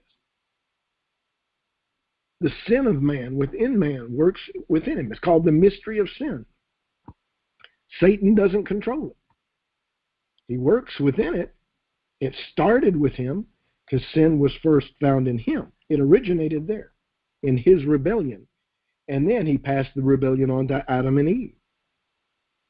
So, therefore, we're infected with the words of Satan, all of us. We all fell, and at times still fall, to our own sin as he fell to his sin. He's not in control of himself even, and his evil. Sin is like that. The Father doesn't give us control in anything. He's in control, if you understand what I'm saying. Satan thought he was doing something right, maybe in his mind. And that's what we all do at times. We think we're doing something, and oops, then we read something in the Word or find out, oh man, that's not the way to go. I've had that experience, and every believer may have gone through it. Some are those who follow the Word very closely, and if they do it in the Spirit, they're doing it right. If they're doing it from the rote text, well, that's better than not. However, that can't lead you to salvation, except it's by the Word we're led to salvation if it leads us to the Son to bow before Him. But keeping the law, in other words, the 613 of them, will not save you. But it will bring you to the realization you cannot save yourself by keeping that law, that you must have a sacrifice. Sacrifice is still required. And even now, they're thinking of building the temple again and reinstituting, guess what, Greg? You already know, sacrifice. What's that? Oh, what type of sacrifice? Well, what type of sacrifices are indeed listed in the Torah of Moses? The sacrifice. People. Could be people, but they will have lambs and goats and heifers, and they will institute what should not be instituted, the reinstitution of temple sacrifices. The blood of lambs and goats, which the Father says, like King David said, doesn't please the Father. It was picturing what those who were saved knew, was picturing the coming one who would be their sacrifice. The temple of sacrifices, could that be today's Kaiser? Could be. Today's hospital, today's modern day hospital, where, hey, you go in here, you sacrifice something, and you're well, good. You see, that is the world point, I think. I think there are several doctors who would, not tell anybody. There's a group and a consortium of doctors that do sacrifice people via medical means. And how does that happen? By accidents. Or saying, oops, we found a problem. It's a heart deal. We'll prescribe this. Oops, it didn't work. They died. Oh, what a shame. It happens a lot. And it's about culling the herd of this world and of people and getting them used to AI. Our use of smartphones like we do is AI. It's artificial intelligence assisting us, giving us the internet. And what does that do to us all? It connects us. It gives the world leaders control. And eventually, and see, it's giving them means to track us and know what we think, like via Facebook, which I do use. They have games on there to test people to see how they react, how they move, how they think. And it's all recorded and kept. Not to anybody's knowledge, not that Mark Zuckerberg is doing it, but somebody somewhere is. And they are going to use it to begin to build the New World Order. It's already in place. And we get to the point where they're inserting or tattooing us with technological advances to help us integrate with these devices, well then, they'll think they're more in control. But that's not the point. The point is the Father is letting them, like he did Satan, go his way. Could have judged him and destroyed him or separated him and sent him away. He didn't do it. And the reason he does that is to show people that that is folly. He's one that says, let them see the error of their way. Because I truly am just, and I will keep my word. And so it's evident that he does this to demonstrate the power of his glory, which is real and is good. But to us who have fallen, we run against that, and it hurts terribly. Why? We don't get our way. How many things have you gone looking for, maybe in the Spirit or in the Father, and then you get to a certain point and you goes, oops, no, not that. No. Many. Yeah. And men, when they're searching for a mate, and I could think of a certain person that you may think of, and was looking to find the significant other. Didn't happen. And it's frustrating. And you're thinking, but that's the way of humanity. That's the way I should go. But it isn't for everybody. And sometimes he just goes, no, you shall not have that. So who's in control again? Governments don't get what they want. But they say they're in control. What they are doing is grasping to get control, and build means to gain control, which is what the New World Order will do. But they need something. They need what? What do they need? Events. And they try to contrive them, or maybe they try to cause them. As you have written, in your books, false flag events. But that cannot do it. That's impossible. It would take a spiritual event or a great event tied with the Bible to open those doors. And so it's not going to happen until those doors are open and the Antichrist makes his presence known. And I think we're in that time where he's beginning to do so. I think he's on the earth now, or will be revealed as on the earth, if not already. So, and it says he comes from the pit. So what does that mean?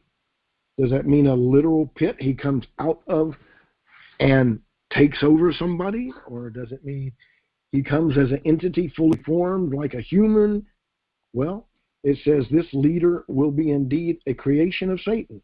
It may be indeed like one of the Nephilim that has been bred for that moment to be indwelt of Satan, to be the Antichrist, because that is the picture of the Antichrist. Now, they talk about the head wound and that he's healed and he comes back from the dead. Maybe so, but that was tied to the Catholic Church also. But it could also be a double indication that he will have a head wound and will be slightly deformed and will be frightening to look upon. His countenance will be frightening to look upon. In any case. So, who's in control? Well, for the time being, he will be in control. For one, not because the Father wants to give him control, but it's for the judgment of mankind for not turning to him. They're going to will turn to this one as their Messiah, since they rejected their true Messiah. And that's why the Gentiles were included, because Israel would not have their Messiah. They crucified him. And by that, many were brought in, including the Goyim, or the Gentiles. So, this is what happened. And then darkness was given to Israel, that they would not recognize him as a nation until the last days, where they will weep at him whom they had sacrificed. And so, indeed, who's in control?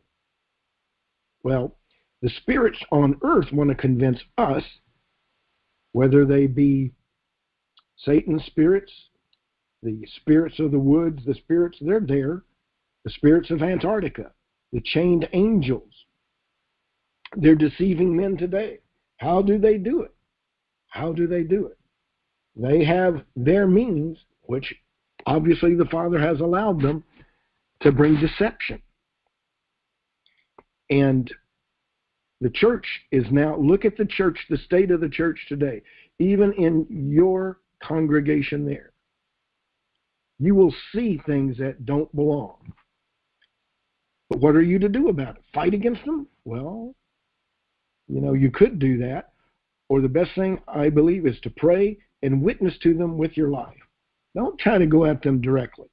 Because they say, when you do that, you're in a judgment thing, and then they'll turn against you and tear you to pieces. They'll try to nail you down.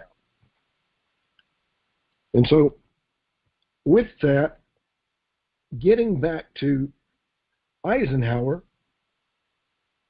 it says that William Cooper, or Bill Cooper, you're familiar with that name, Greg. Yep, I got his book right here. Yeah, who was on the Naval Intelligence Briefing Team and had access to classified documents and is a credible witness. It says his review of those documents revealed that ETs had contact with Earth. They had warned that the Earth was on a path of self-destruction, and they wanted to meet to help effectuate a long-lasting peace.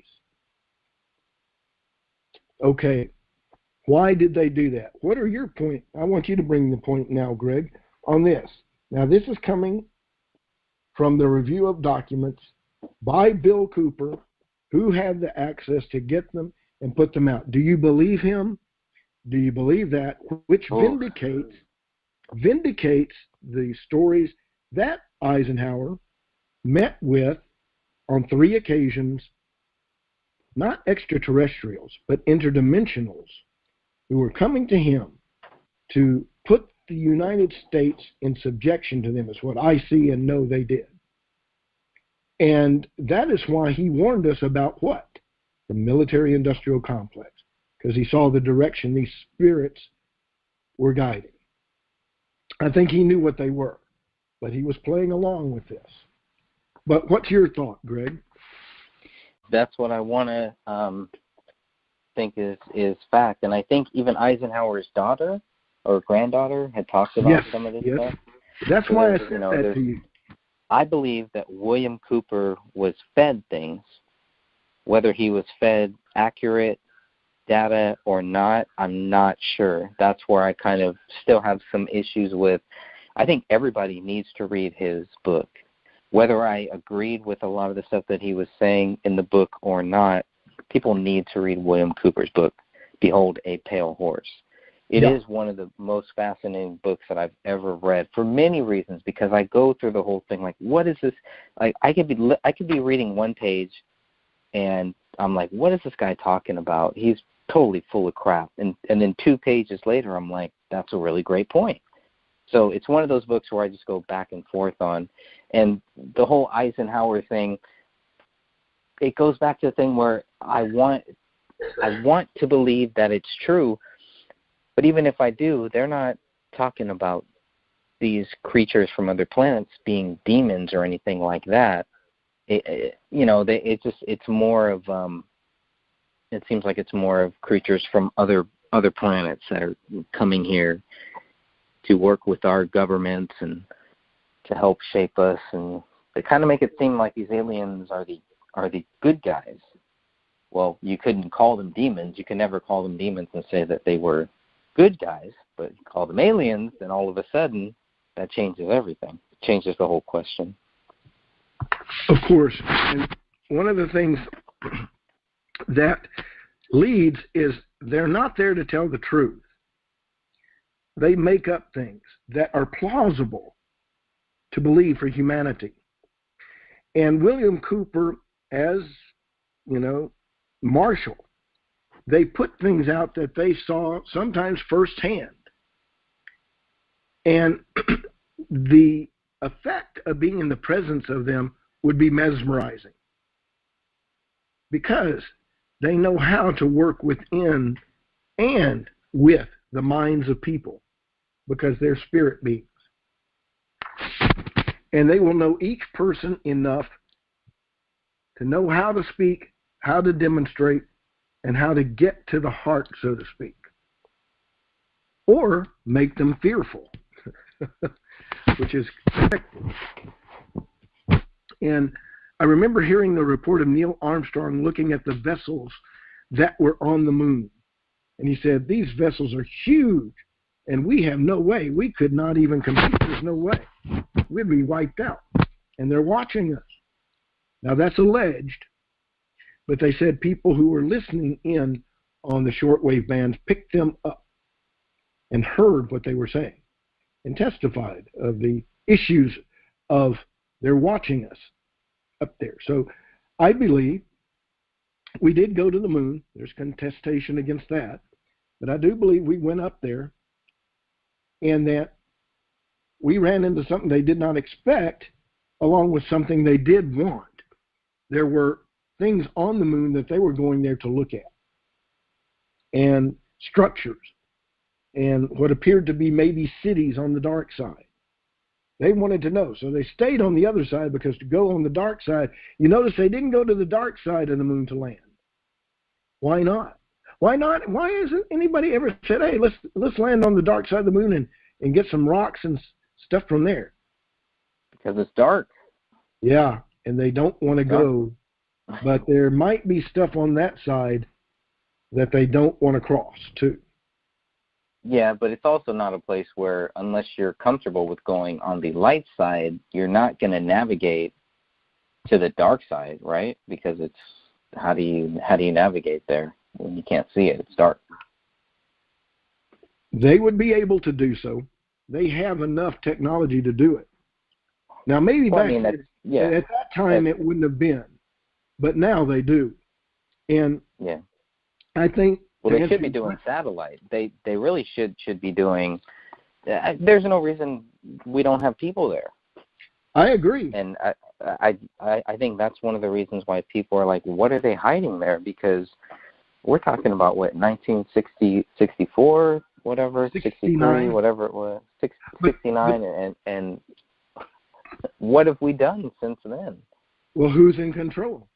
Think about it. This is the point to this program that I'm bringing, is that man is not in control, or we'd be on the moon, we'd be on Mars now. We could do that. Good point. Yes, it would be limitations and there'd be problems health-wise. But Titan, another one. You know, the reality is the Father limits man the way he limits Satan. We cannot go and do what we want. There are limitations. What's out there? There are things on the moon, I believe, that made them afraid. They were scared and did their stuff and wanted to get off there as quick. Once they got the realization they were watched and all of the technology that was flying around them, some coming right next to them, I'd be scared too. And I wouldn't want to run back there and say, hey, we ought to just move right in and set up shop. They know better. And they were not only warned off, they were frightened off. And do you think this is right around the time when globalism really started taking shape as far as getting serious about it? Because obviously you can't, you have to have some type of global Space Force, right? I mean, or is it really just going to be Trump's Space Force and that's it? We're taking on, we're not only going to take on the rest of the world, we're going to take on other planets too? Or well, you have to understand that Space Force has been there for ages under the Air Force control, kind of, and the United States Navy. But it's different now, right? But it's different now because it's all public, it's all going public, and yeah, that is true. If they start drafting us, if they start drafting people for Space Force, or well, they're already setting it up. Because they're going to draft women. You've heard about that. Yeah, I don't like that. Yeah, it's going to happen. They could come in and take your wife and say she's going to be on it. She's going to be in it. She has no choice. She's got skills and what we need, and we're going to and you will have no choice. But they're going to build it. But it's already existing. But now they're going to go nuclear with it. They're going to start building a real Space Force. And it's going to be international. As you notice, China, Japan, Russia, Germany, England, the United States are building, are putting this all together. It's an international, at least with those countries, an international effort because they're building this. And who's behind it? The bankers. The bankers and the elite and the dark ones who are behind that are guiding this world via mankind, are guiding this to produce a new world order worked through by and of the United Nations. And they have to make it look good and make it reasonable so the people do it. Oh, let's we want to monitor your children, so we're going to inject them with this, and it's just so you know where your children. You'll always be to find your child. Or to help your elderly mother, we're going to, mark her too. We're going to inject this device, and we'll be able to track her and train her, and it will interact with your brain on your frequency. It'll be set, and it'll then be able to communicate with the Skynet. I'm calling it what it is now. There's pretty much a Skynet being developed right now, like in the movies.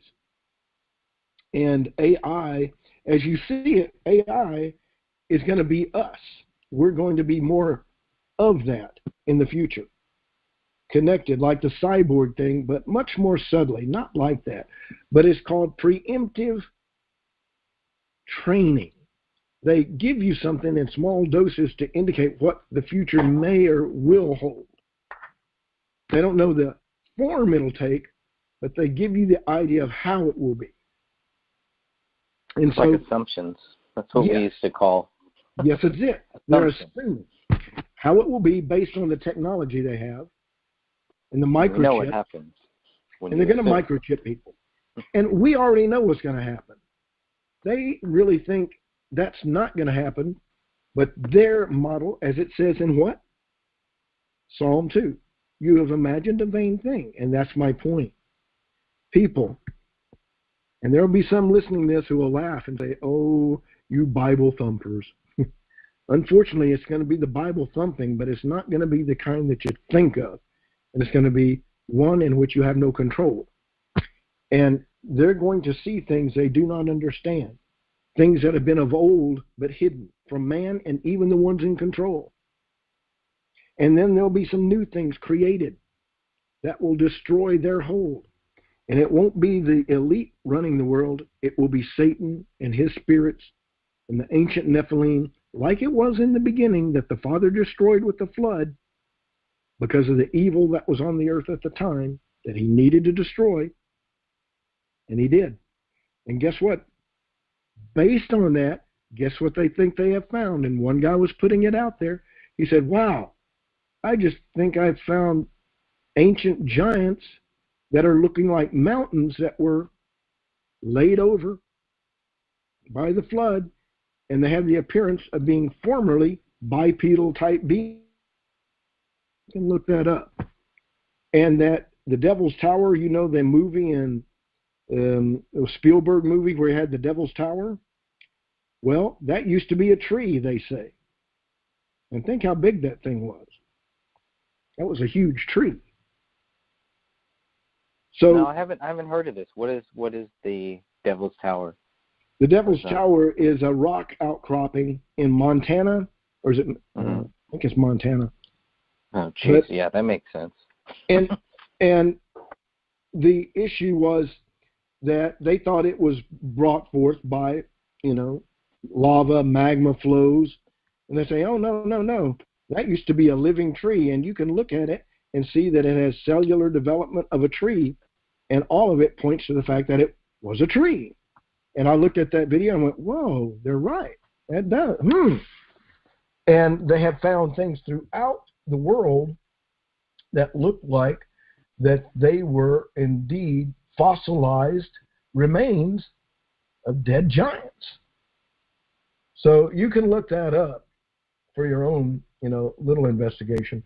But it points back, the reason they cover up all this stuff is because they realize they're what?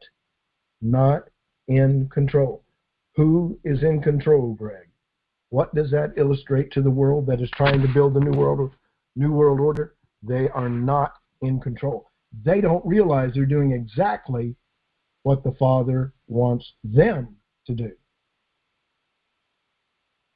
You know, that's the most difficult thing for them to understand, and it's the most difficult thing for people who are fearful of this evil to understand. Once you get that, and I truly think the more that you read Scripture, the more that becomes very, very clear. Well, it became evident to me that I'm not in control. Plan. That's right. I don't control you or tell you to do this and look at this. I remember sharing it with you and just wanted to see what would happen, because you know what I knew?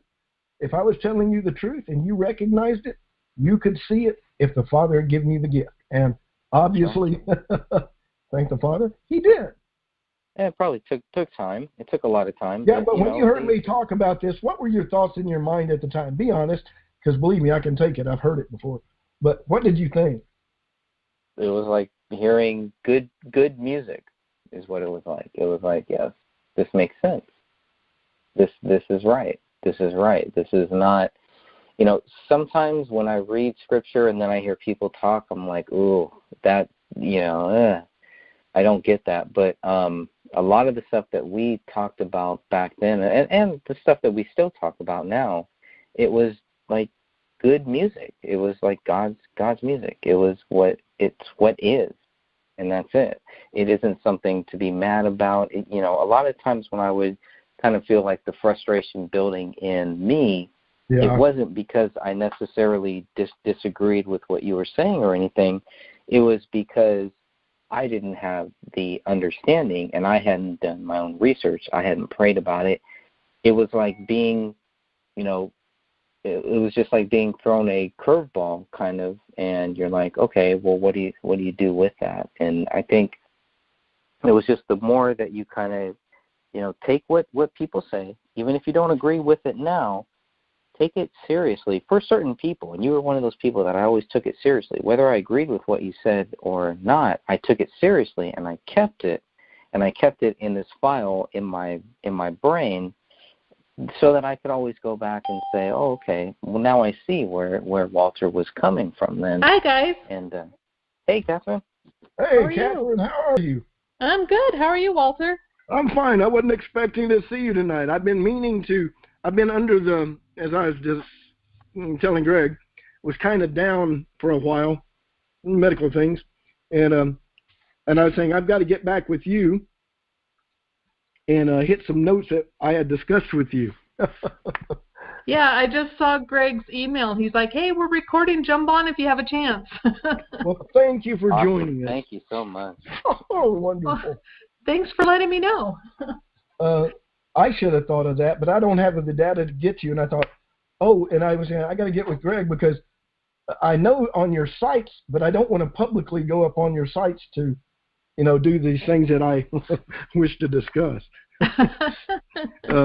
for lots of reasons. But as we were just discussing, as you were coming on, what were you going on, Greg? You want to finish up there? No, I think I pretty much finished my point that I was just making. The only point I was really trying to make was that God doesn't dwell in time, so I'm not worried about, well, am I going to do this, or if I do that? It's like, no, just walk through the valley of shadow of death, and just God is going to be with you. Don't worry about time. Don't worry about any of that stuff. Wherever God tells you to go, just go. Amen. Just go. Amen. And Catherine, as I was discussing with Greg, the point of this program is that who is in control? I read Psalm 1 and I read Psalm 2 demonstrating what he says. And if you're familiar or not, Psalm 1's dealing with blessed is the man who follows after and submits to God. Psalm 2 is contending with the world, saying, who are you to take your vain things and you're fighting against me and my anointed, my son, and the people of my choosing. And you're going to be destroyed. I laugh at you because you don't know what you're doing. And I have given you all the information. I am in control and I rule. But yet you, in your vanity, like Satan in his fall, and as I described to Greg, Satan, when he fell, was probably in pride. And what did that mean? And I kind of described it to Greg, and he goes, oh, it's something that people don't think about, is that Satan didn't think he was rebelling maybe. He was thinking, oh, the Father gave me this big earth to rule over all this stuff. Wow, I'm pretty big here. I'm pretty good. I'm going to rule over this. I'm going to ascend with him. Wow, that's why he made me. Until he was informed, oh, no. And he took a third of the angels, and they were all doing this. Right. And I think his input was, hey, I'm going to do this for the Father. I'm going to ascend the hill up there with him, and we're going to jointly rule forever. Whoa. Yeah, he said he would be like the Most High. Exactly. And the Bible says that a haughty spirit goeth before a fall. So exactly, and that's the point. And he wasn't, but from his perspective, he thought he was made for that. In my opinion, I don't know. I'm not in the mind of Satan to go, oh, well, that's what he was thinking. But that's my input at what I see, because he used the same thing when he tempted the Son again. And he said, bow before me. I have all this glory, as in the Father's given it to me. Look, I can command them to bow to you, but you got to give me the credit again. Look, I've been doing some good work. I don't oppose you totally. I just want a little of the credit here. Oh, that's interesting. I'd never thought about it that way. I always thought about it was, the earth was pretty much given to Lucifer. When he fell, he was cast down to the earth, as you know, right. with the angels. Yeah. That's right. And so, yeah, he kept trying to be part of the Godhead. He wanted to be equal to God and Jesus. And so since the earth technically belonged to him, it was always like, well, you know what? I'll give it back to you so you don't have to die. All you have to do is worship me. Exactly. And yeah, and it's like, whoa. But you Step see back the a little point I'm bit. making. He was saying, hey, I was made number 2. Yes. According to the angels, I was it. I was above all. So look, we can make a trinity of this and it'll work along really good. And so his thought, he didn't know in his heart, he didn't see the sin. And we never do even ourselves. And just like Adam and Eve, it was the same fall. Look what he did. Well, you'll be like unto God. Yep. That's the temptation. And what are we doing in Christianity? We seek to be like who? Our Father. We want to be like him. But you see what some people do with that. Oh, they yeah. take it unto themselves and lift themselves up. That is the pride of destruction. Yes. And that's why I tell people, don't listen to me and don't give me kudos because I may actually believe you. And then if I do that, that's bad. That's bad. It all comes from his grace and work in his people. He is the glory. He rules. We are subject. Period. Now, that's what our focus is tonight in talking to the world and those in it. You are under his control. Oh, also, they're under the control of Satan, but that is given of the Father to illustrate the folly of mankind and the wisdom of the Almighty. And as I listened to that part we went over with Greg about the spiritual thing and how there are incidents. I haven't finished it yet. I got started in it, and I'm going because I've got a lot I've been looking at. It's really deep. Oh, I know.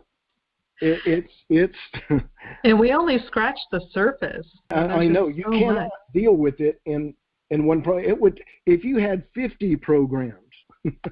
Right. It would still be beyond most people listening. I think it's not. Yeah, that is true because I did feel like we were like, wait a minute, okay, there's more details we need to talk about here and we talk about there, and I think we will get there. But it was a very, very deep topic. And I definitely want to join in.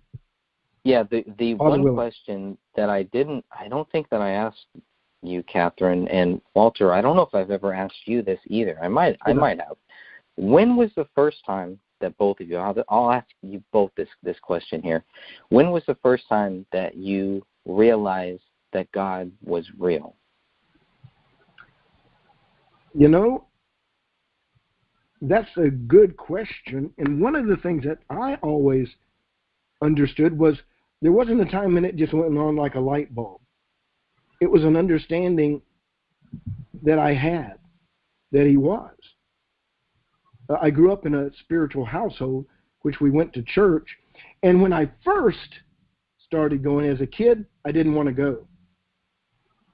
If I woke up early, I wouldn't wake up anybody.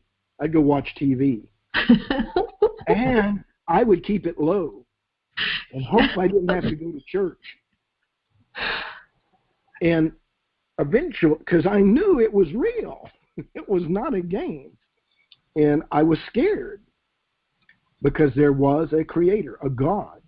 And everybody, actually, there are no true atheists because everybody has that.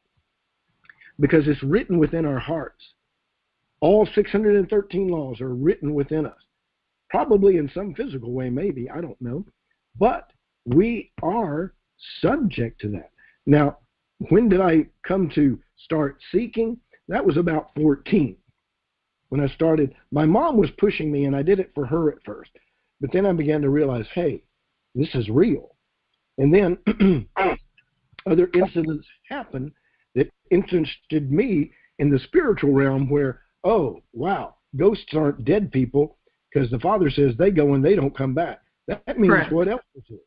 Oh, spirits that attended them that are mimicking or taking on the persona of that person and trying to convince the humans that knew him that that is the person and he's going to guide them now. Not so. So Yeah. when did I dawn on me? Well, I always kind of had that understanding, and I grew up from a young age knowing. So I would say at about 3, 4, or 5, right up in there is when I was kind of understanding the concept that there's a creator. So that's my take on it. Catherine, when based on that question, was it like that for you, or was there a point where you went, where a light clicked? There was definitely the point for me, and that was when we were in Montana on the reservation, and a lot of the spiritual wickedness really kind of took hold. Seeing apparitions, having them grab you, stuff like that. And at that age, I also was when I first started to read the Bible, I saw that, and it just felt so wrong. And my mother was evil incarnate. And so when I started reading the Bible, and I was 12, and they would try to give me the little children's Bible studies. And I'm like, no, I want to do the same one, because actually my mom had started doing Bible studies too. There was a little bit of time in there where she was fairly normal for about a year or so. And that's when we were doing the studies. And I told them, I said, no, I want to do the same studies my mom is doing. I don't want the little kids stuff. And so they brought me the adult lessons. And as I'm doing these, as I'm reading these scriptures, where they talk about, what Jesus did, how he died, how the devil, how sin came into the world. You're reading Genesis and all this other stuff. Yeah. And it rang so true for me because I had seen evil. So since I had seen evil and it was describing it almost, very closely, then the good and the God had to be true too. Yes. So when I was 12, I latched onto it, and I've had several experiences in life where I know God is real. He has answered prayers. He has, done miracles, and Amen. Yeah. So I have no doubt there's God. None. And did you realize then that he ruled and that nobody else did? Did you see that? Or did you have an inclination of it? Or did you even have that concept? Oh, I absolutely had the concept. And it's because I read it. When I read it in the Bible, the Bible is never hard for me to understand. And I love the King James Version. And I think it's because I was so young when I first started reading it. It's the beauty of the language and how it's written. Some people go, I don't understand the these and the thous. And it's like, well, it's not that hard. It's, you. Yeah. How hard can it be? But really. Yeah, it's just the. Yeah. Come on. Because it has an extra E doesn't mean anything. Right. When it says "get thee behind me," it's kind of obvious. He means get behind me. It wasn't never really that hard to understand. But I mean, even my own children, they have a really hard time with the King James, so they get their own Bibles. Do they go with the New International, or what's their go-to? The New King James. They stay away from the NIV. Yeah. Good. One I can recommend is the English ESV Bible. That's a very good one too. And Is that the English Standard Version? Yeah, the ESV is very good, and the NASB I recommend to people. And also pick up the ancient real texts like the Aramaic interlinears, and from Andrew Roth. Get one of those. Those are excellent study tools. So you don't like the King James, or what? It's not that I don't like the King James. That was what I started out with. It has its problems too. Every version, has its issues. And a friend of mine, David Cantlin, who I still have contact with, remember when he got all the versions together, he had 5 of them, and he read all the verses. He said it gave him a stronger understanding. And that's always good to do, because you'll get things like that, because as much as translators are trying to do the best they can, they're limited. And they'll have influences as what that says and what it really means. And a transliteration versus a translation is different. And so, but that's all part of God's plan, though, right? Oh, I mean, well, God yeah. wouldn't have But let this happen. he if it says it's wasn't up to in his plan. up to us to look and be wise and dig at it and get the best that we can get. And that's what I like. Remember when I told you, and I got the Hallelujah scriptures, because I wanted to keep trying to get something that helps me be more accurate in my reading and preference. Now, it doesn't make me better than anybody else. Let me not put that out there. But it helps me to grow and understand better the Word and the implications of the idioms and things that come from the Bible, which if you lived in ancient times, certain things that the Savior spoke, you would understand instantly by how he spoke and what he said. We don't have that exactly like that here today. And so we have to pray, first of all, it's okay because the Spirit will translate for us. We're not alone. It's not like I have to understand to get it. But it does help you gain the knowledge and understanding, and then by the Spirit to discern correctly and properly study and come to right conclusions, if you follow what I'm saying. And that's what's helped me in my wisdom and growth and submission. So it's important, I think, for myself, and I can't say it for Catherine or you, but I think it doesn't hurt at all to do that. It's just like you looking up several different files and everything and different interviewees to get out there and find and get the right information about anything, whether it be a case or searching at what's going on within government and what are they doing. Right. So that's what I put out there. And that means and shows even more that the Father is in control, because Israel of old and some translators wanted to cover up certain things or didn't agree with it. Some disagree about certain portions of the Bible that's still there that should or should not be there. And they took out the book of Enoch, which is still in the Ethiopian account, which helps explain and understand. Yeah, that's what I like about that. Even though people, we talk about the 66 books that were taken out of the Bible, but it isn't like you can't find them. It isn't like God did make it so that you couldn't find them, so that you couldn't read them. But from my view, there is a reason why God did not allow it to be put in there. And maybe it is so that we could point it out that it was wrong that these books weren't put in there. But I can't go that far, but I do know that there is a reason for it.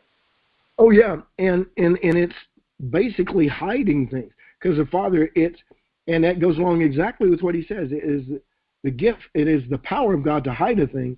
It is the gift of kings to us to search it out. So it lines up with Scripture. Yeah, but Jesus tells us, it's so simple. At least when I read what Jesus says, it's very, very simple. So when things are not simple, and people are trying to tell me things like Harold Camping, trying to tell me things that are in the Bible, but it can't be explained in a simple way, I have a big problem with it. Well, that's good. And that causes you to search the Scriptures, the only true way to know how to live. And that should be the reaction of a believer, is to test the things that I say, test the things that anybody, and the biggest one is to test yourself. Because as I tell everybody, the Bible is the only book that reads you and will tell you what it's reading. I add that. Yeah, we always refer to it as it's a mirror. The Bible will definitely show you yourself. Exactly. And that's what that is there for, so that he can bring his own in and show them who they are, and who he is the answer to who we are. That's what the book is, to reveal the Creator to us. Because if he had not have brought the book, we would have never known it. We could not of ourselves bring in the concept and understand. Even though it's written within us, we would have denied it. And you see what people in the world do. Yeah, right. It's a myth. So just think, if the Bible was not here, how hard it would be to come to know him. It would take miracles and special signs like they did in ancient times. the burning bush. That's what he got Moses' attention with. And realized that the books of the Bible hadn't been written then. None of it. So what was used? Miracles, and then Satan used miracles to get people into his thing. So he tries to follow after what God does. That's why we have to work within the Word and check ourselves and submit to who's in charge. Who's really in charge? Are we? Is mankind? No, not since the day that Satan subdued Adam and Eve have we been in charge. If we were in charge, we'd be able to control the earth and control it. But Satan took that control. We would have had it had we had not fallen. We would have directed how things would in compliance and work with the Father. So, who's in control is always illustrated in Psalm 1 and 2 immediately, and is demonstrated by the Son in all of his works. Who was in control? When he was here, he was. He was working out salvation, bringing the truth, and bringing forth his word, and working his plan to be sacrificed all at the same time. And was ministering to each of us there, then, and knowing it now as he does, and then as a man, he didn't have the whole thing together. He was doing as the Father revealed to him day by day. That's why he was praying so much, I'm sure. What's today? What do I do? How do I do this? What do you want me to convey? Because he said, I do what I see the Father doing. So once he saw it, he went out and did it. And that's what we're to do. We're to look into the Son, see how he did it, work the same way. What do we do today, Father? Is this it? What? And sometimes we don't work that way. But my illustration for this, and I told Greg at the time, I'm going to start with the Psalms. I'm going to talk about Eisenhower a little bit, and then go into what is happening. How come it seems so chaotic? Well, it's an illustration to us that the Father is in control and is bringing good out of the chaos. He's saving people. And he's saving 144,000 in Israel, 12,000 out of each tribe. Why is he doing this? Why is he bothered? Because he's in control and wants to demonstrate that he is good and that we need him. He does not need us. And those he does not need for his plan will be judged. And they can say, oh, but that's wrong. No, it can't be wrong because you're a sinner. You cannot understand right. So how can you judge when you don't even have the concept, except the Bible, which you reject? So therefore you reject the right and say that's wrong, which is not right. So in other words, as he says, the evil call wrong right and right wrong, because their concept is only based in themselves, as it was in the destruction of man's will in the beginning when he was lost by the word of Satan. You want to be like God? Oh, eat from this tree. Oh, the one he said not to eat, that will make us like him? Oh, okay, let's do that. Doesn't sound like a wise thing. Well, yeah, especially when he threw in the extra temptation of knowing good from evil. Exactly. And it made them question God. And that is the way. Why did God even put that? Why did God even put the tree of knowledge there? Why was the tree of knowledge there, first of all? Okay, good question. Well, my thought is that there was a tree of knowledge of good and evil and tree of life. It was giving them in perfection. They were perfect. The knowledge and the ability to choose the wise way. But when Satan came and it was said, you're not to eat of this tree, he said, well, why would God do that? He knows. He put it on God. He put it back on the Father. He knows. He didn't refer to himself as, I want you to know what I know. That would have made it, the Father said, don't eat that. We don't need. But he put it back to get them to question who? Him? No. He didn't want that. He wanted them to question themselves and who? Yeah, like he was leading them to believe that God was withholding.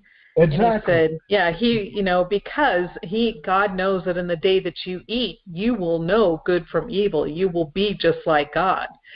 And that was a lie, because they were not like God. It took huge them lie. away from him. That was a direct lie. They wouldn't be like God. But Satan knew, and I think he understood, that these two are going to fall. And they're going to know the evil. What was the evil? My pride. And that I am going to take their rulership from them. And so that's the evil they would find out. They'd go, oops, a little late, after the fact. After their judgment, they'd be going, what were we thinking? Why did we do that? Well, it's obvious. The Father came back to them, and he clothed them, and he saved them from that. But they could not leave the sin. The sin stayed. They couldn't go back to the way it was because they had transgressed, and by that transgression, their hearts, minds, and bodies were defiled, and they couldn't do anything about it because they were not perfect. So that's why he said, I will send you in the future a Savior that will rectify, if you believe and will trust my word. Now, this is what's going to happen. But the judgments are these, which he gave unto Eve and Adam. But first, who did he start with? Satan. He said, what is this that you have done? For this... Does this mean... Go ahead. Oh, I'm saying, for this you will crawl on your belly, and you shall eat the dust of the earth. And what is the dust of the earth? Made of the dust of the earth. It didn't mean he'd eat dirt. He'd be eating living things. And as the serpent eats live creatures, Satan consumes us. He seeks to consume us, destroy us. So, it is that judgment which we fight today. We are all accursed. The world is accursed. Who's in control? The Father alone, because he alone sits on high and decides what is and what is not. So therefore, whether we know or don't know, it's not in our power to know or not know. It is up to the Father whether to give and we receive. He can give it, doesn't mean he'll let us receive it. It's up to him, based on his direct saying that in the beginning I've chosen these people, and the rest I must judge. I don't do this because I enjoy it. It is because I'm choosing from a broken, fallen world, and if I hadn't have chosen some people and brought the word, they would even never known I'd existed. And the reason he came, I know why. He says so that they might know there is a creator, an Elohim, a ruler who created this and set it in motion. Does this mean that that at some point that the devil dies as a human? First of all, that's one question. The second question that I have for both of you is, based on Scripture, how long did Adam and Eve live? Did they realize anything, after the whole, after they were of sin, right? After they ate of sin, did they realize what they had done? Is there any scriptures that kind of points to any of that stuff? Well, yes, in the beginning, right there in the judgment of the Father, he comes to them. He says, first of all, he had to come. They were hiding. Mm-hmm. And they were covered in fig leaves because they knew then that they had no clothing. They were naked.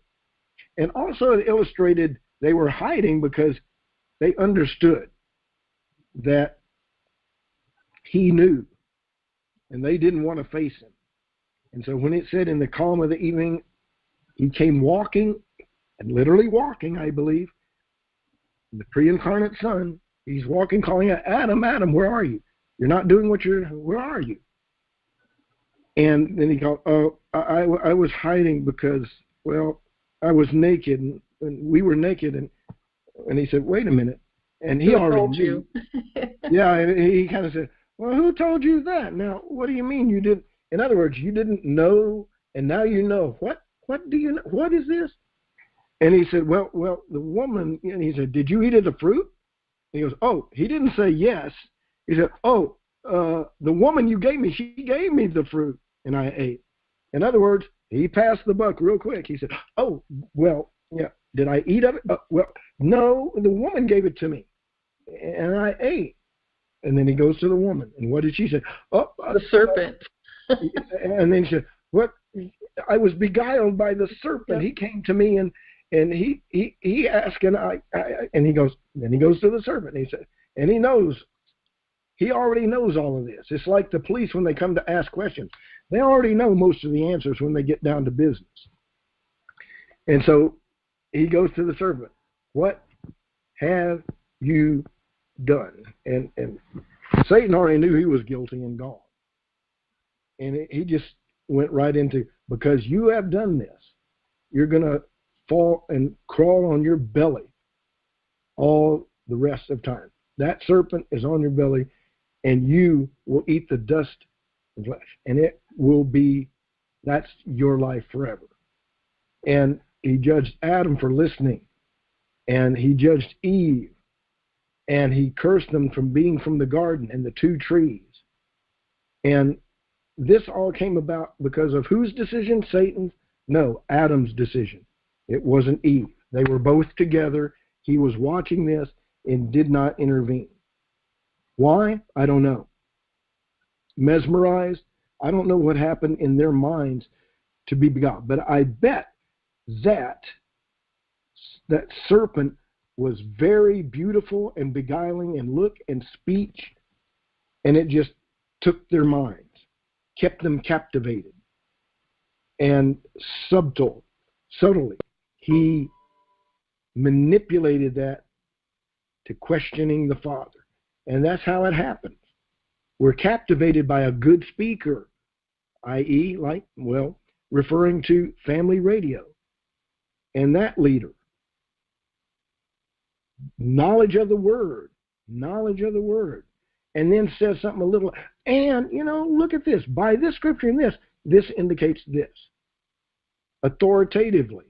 And then all of a sudden, you're going down a road of destruction and judgment because you've trusted in a creature, a fellow creature, a man, or seen nature and think something different than what the word says. And when that happens, once you start to follow it, you're in sin and rebellion. And that's how we end up there, is by our own decisions. A lot of people like to blame the Father and the Creator. Oh, he could do it. No. You did all of this. It's your fault. And if you go back to the beginning, it's our fault in Adam, in Eve. If we would have been there, guess what? It wouldn't have changed the fact. We would have been beguiled too, because we're the same flesh, and we would have done the same thing. I've heard a lot of people, I'd have been there, I'd have been gone. No, you wouldn't have. That's a lie. Well, and that's just it. We have no idea how long they were actually in the garden. We don't know how many times Lucifer tempted them. And that's a fact. And I think he tried it with Adam. He did, in my opinion. I think he tried Adam and didn't get anywhere. And then Adam was with her, and so he said, let me try Eve here. And Adam, after he'd been tested, probably thought, oh, she'll do fine. She'll get through it, and we'll go back to normal. I don't know that. But maybe he trusted Eve to deal with it. Or maybe he was watching to see what reason.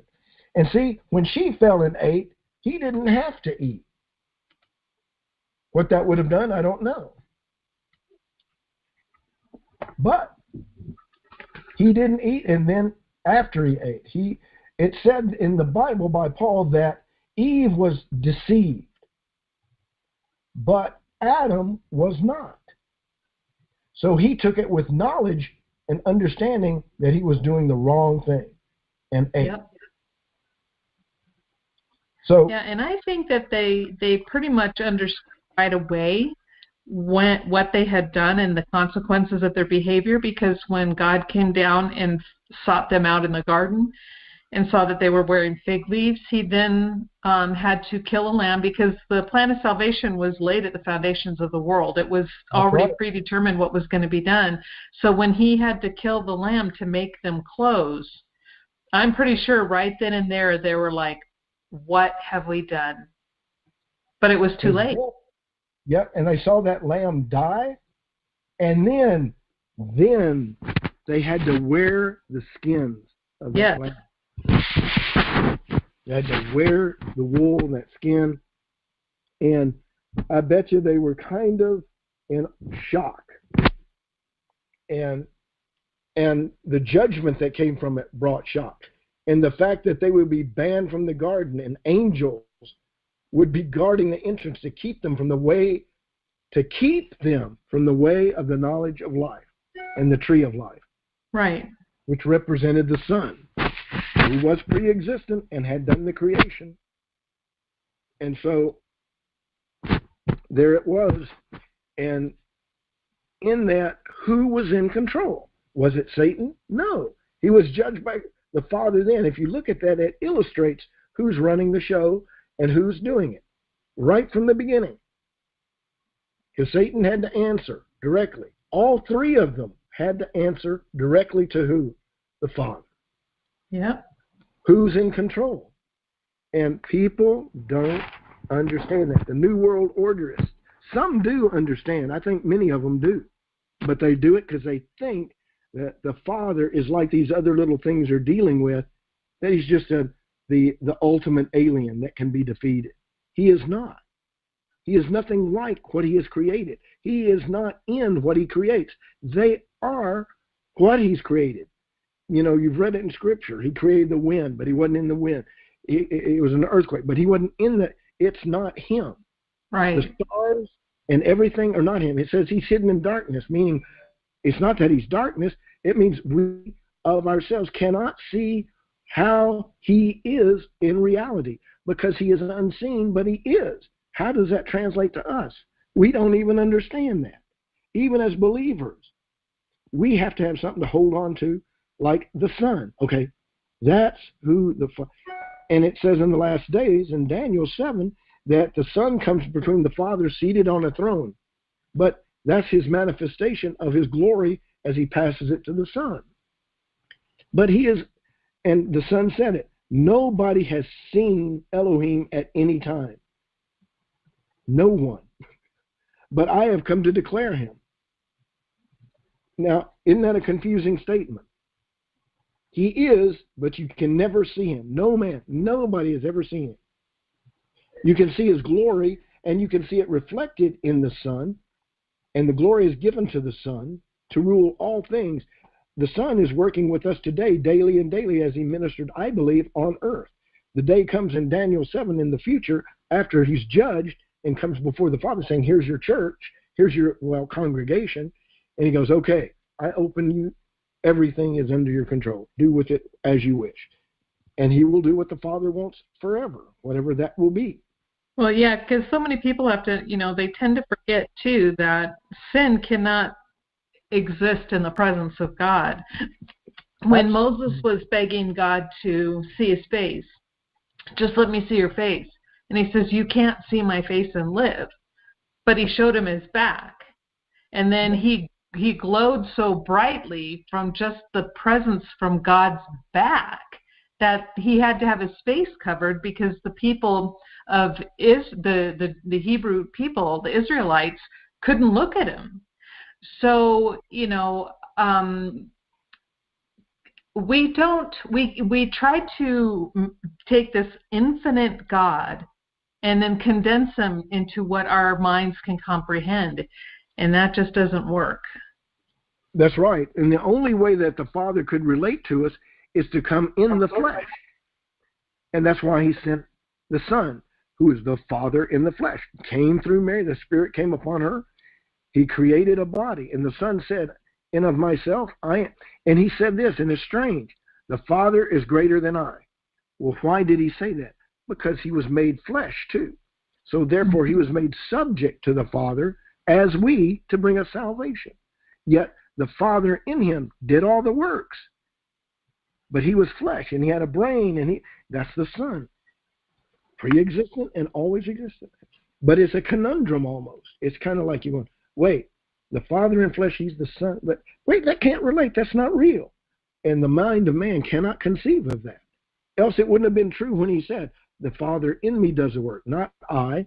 I am of the flesh. I am judged by my own self, a sinner, by your sin. He couldn't say that to them there. But he was taking on the sins of the world. of his people. Yeah, and he even told his disciples that he said on the third day he will raise himself up. Yep. And he just said it's something you can't understand. And he said, I got this from who? The Father. The Father, absolutely. And he told them, you can't see him, but here I am declaring him so that you know and can trust. That was the purpose. And that's the purpose of the word, as he said. If he had not have come, nobody would have believed in him. And look what the Jews in Israel have done with the word. They make, and the word is God and was God and from God, but they've made the study of it and understanding of it in their flesh to be the focus. And keeping those rules. And so you got to keep 613. And Paul stated quite clearly, whom they rejected, you can't keep one of them. But even if you keep most of them and you keep one, the Father says you're still guilty of all, because you must do it without one failure. But it's impossible because of one thing, our pride. If you were able to find a man that could keep 613 laws and keep them daily, only the Son did it. But if you could find a flesh and blood man, apart from the Son, who could keep all 613 laws, you know what would defeat him? Pride. Because then he would be better than everybody else. And his pride, like Satan's, would take him down. Yep. And he would fall due to a haughty spirit, due to the very same problem Satan had. He was the most perfect creation apart from the Father himself. Not that the other angels sinned, but he was the most beautiful and perfect creation ever done, and was to minister, based on that creation, the solar system. He was to bring the glory of it to the Father, and he thought that he was that glory, and he wasn't. And that's the temptation of man in the Word, is to think you're the glory, that you're deserving of things. Look at some pastors. They soak it up. And yes, they have wise and good sayings and things that are worthy to be followed even. But you notice they gather up money, wealth, and stuff to sell. So what the Father says, don't gather up these things. Disperse them. Yep. He says, don't, where dust and moths can, destroy it. We're supposed to lay our treasure up in heaven. Right. And so, there are Christians that are rich, but there are many of them that hold on a little bit too much. And if I got millions of dollars, I wouldn't be thinking about how to make more millions, although I would want to invest and kind of keep money going. The thing that's important is to find places to give that it will minister to the Father. Doesn't mean you go out and pay off everybody's bills. It means you go out there and search for the ones that are his that are in need, and then outside of that, provide. And that's a hard and a daily thing. As the Son found, just keeping up with those 12, I bet you, was just like chaos daily. And we don't know the half of it. Right. But imagine taking care of 12 grown men who, too, the sons of thunder, and then... Peter, no thank you. Peter, James, and John, and all of them were always bickering, and, well, who's going to be the greatest in the kingdom? Oh, I'm going to be. So you notice pride was just rampant in the group. And so we see the problem. Who is in control? Well, the Son was. But he had 12 children to look after. He was babysitting 12 men that he was going to leave the glory of his testimony with. And think about the burden on his heart each day when he looked at Peter and knows what he's going to do. And he looks at James, John, Matthew, Judas. And he knew what Judas was. He knew he was a devil.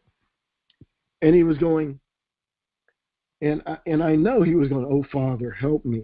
What do you want me to do today to convince them and show them that they can trust you and that I am the one and that I'm going to be their salvation? They must believe.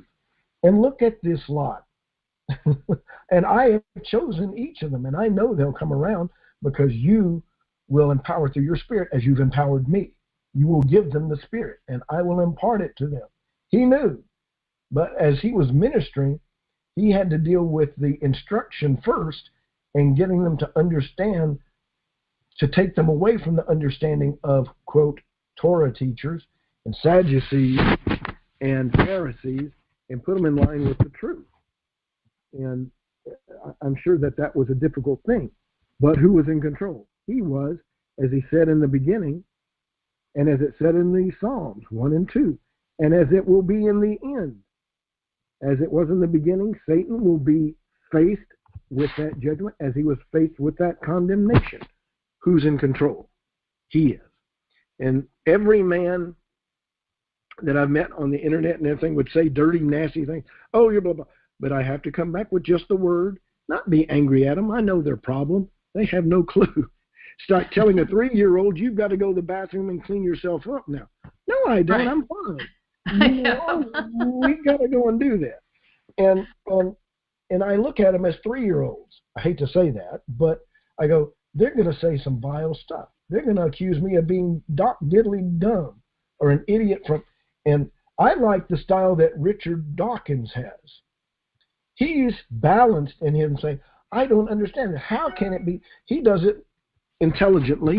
And when he faults Christians, he says, y'all believe a book of myth because he hasn't been given understanding in the book. And he represents the world to me. And I go, hey, there it is. So how do you deal with the people you meet face to face or on Facebook or anything else? You have to say, who's in control? Okay, the Father is. So whatever they say, bring back what he says through the word or through demonstration of his word.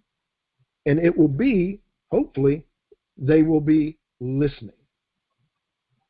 And I think they need to go and get the information from the Bible, and I try to get it back to them so that they can learn from the Bible. I say, go read the Bible, go see. Go see. And that's important. That's important. We have to see who's in control. And man knows he's not in control. He can't control, governments can't control their people or other nations. And I bet at times they send out the people and get their way for a time, but then it turns out different. They wonder, what went wrong? Well, it's the Father in control demonstrating. This isn't what the world is. I'm sure that Eisenhower, when he went out to those meetings, and I do have an indication and thought that they did occur, that he was wondering, what in the world is happening? We go through this world war, we get through it, and now we get introduced to what these Foo Fighters may have really been. Was this? They were watching us, these creatures, which may be not really what they're saying there. I don't know how he came to the point where, if it did occur, that he signed agreements with them. Because that was like doing the thing in the garden. Oh, okay, let's give you this. Oh, you can adopt a few people and take them up. Just tell us who they're, just write their names down on your list and give it to us. If that's true, it's deceptive. And they were deceived. And this problem goes back to who is in control. Where there's two. One is trying to dominate, that's Satan, and the ultimate one is the Father. Once you kind of understand that, it gets to the point that you understand why people say, well, why didn't God? Because they're forgetting. They don't have a concept of Satan working in this world. Why does this evil occur? And why does God judge with, he shouldn't send earthquakes. When I say he designed and he did that. And those lives were taken at his hand. Well, that means he's mean. And no, it doesn't. We are. We are the evil that he's trying to cleanse and correct. And he decided they needed to go for whatever reason, but it's because of the right reason that we don't see. So you can't sit there from your perspective and judge him. You would judge him.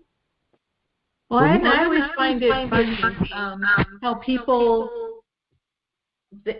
they want to get upset and say that God is unjust and he's so angry and he judges everything all the time, but yet when they do something, when somebody does something against them, they want to make sure that they get their revenge, right?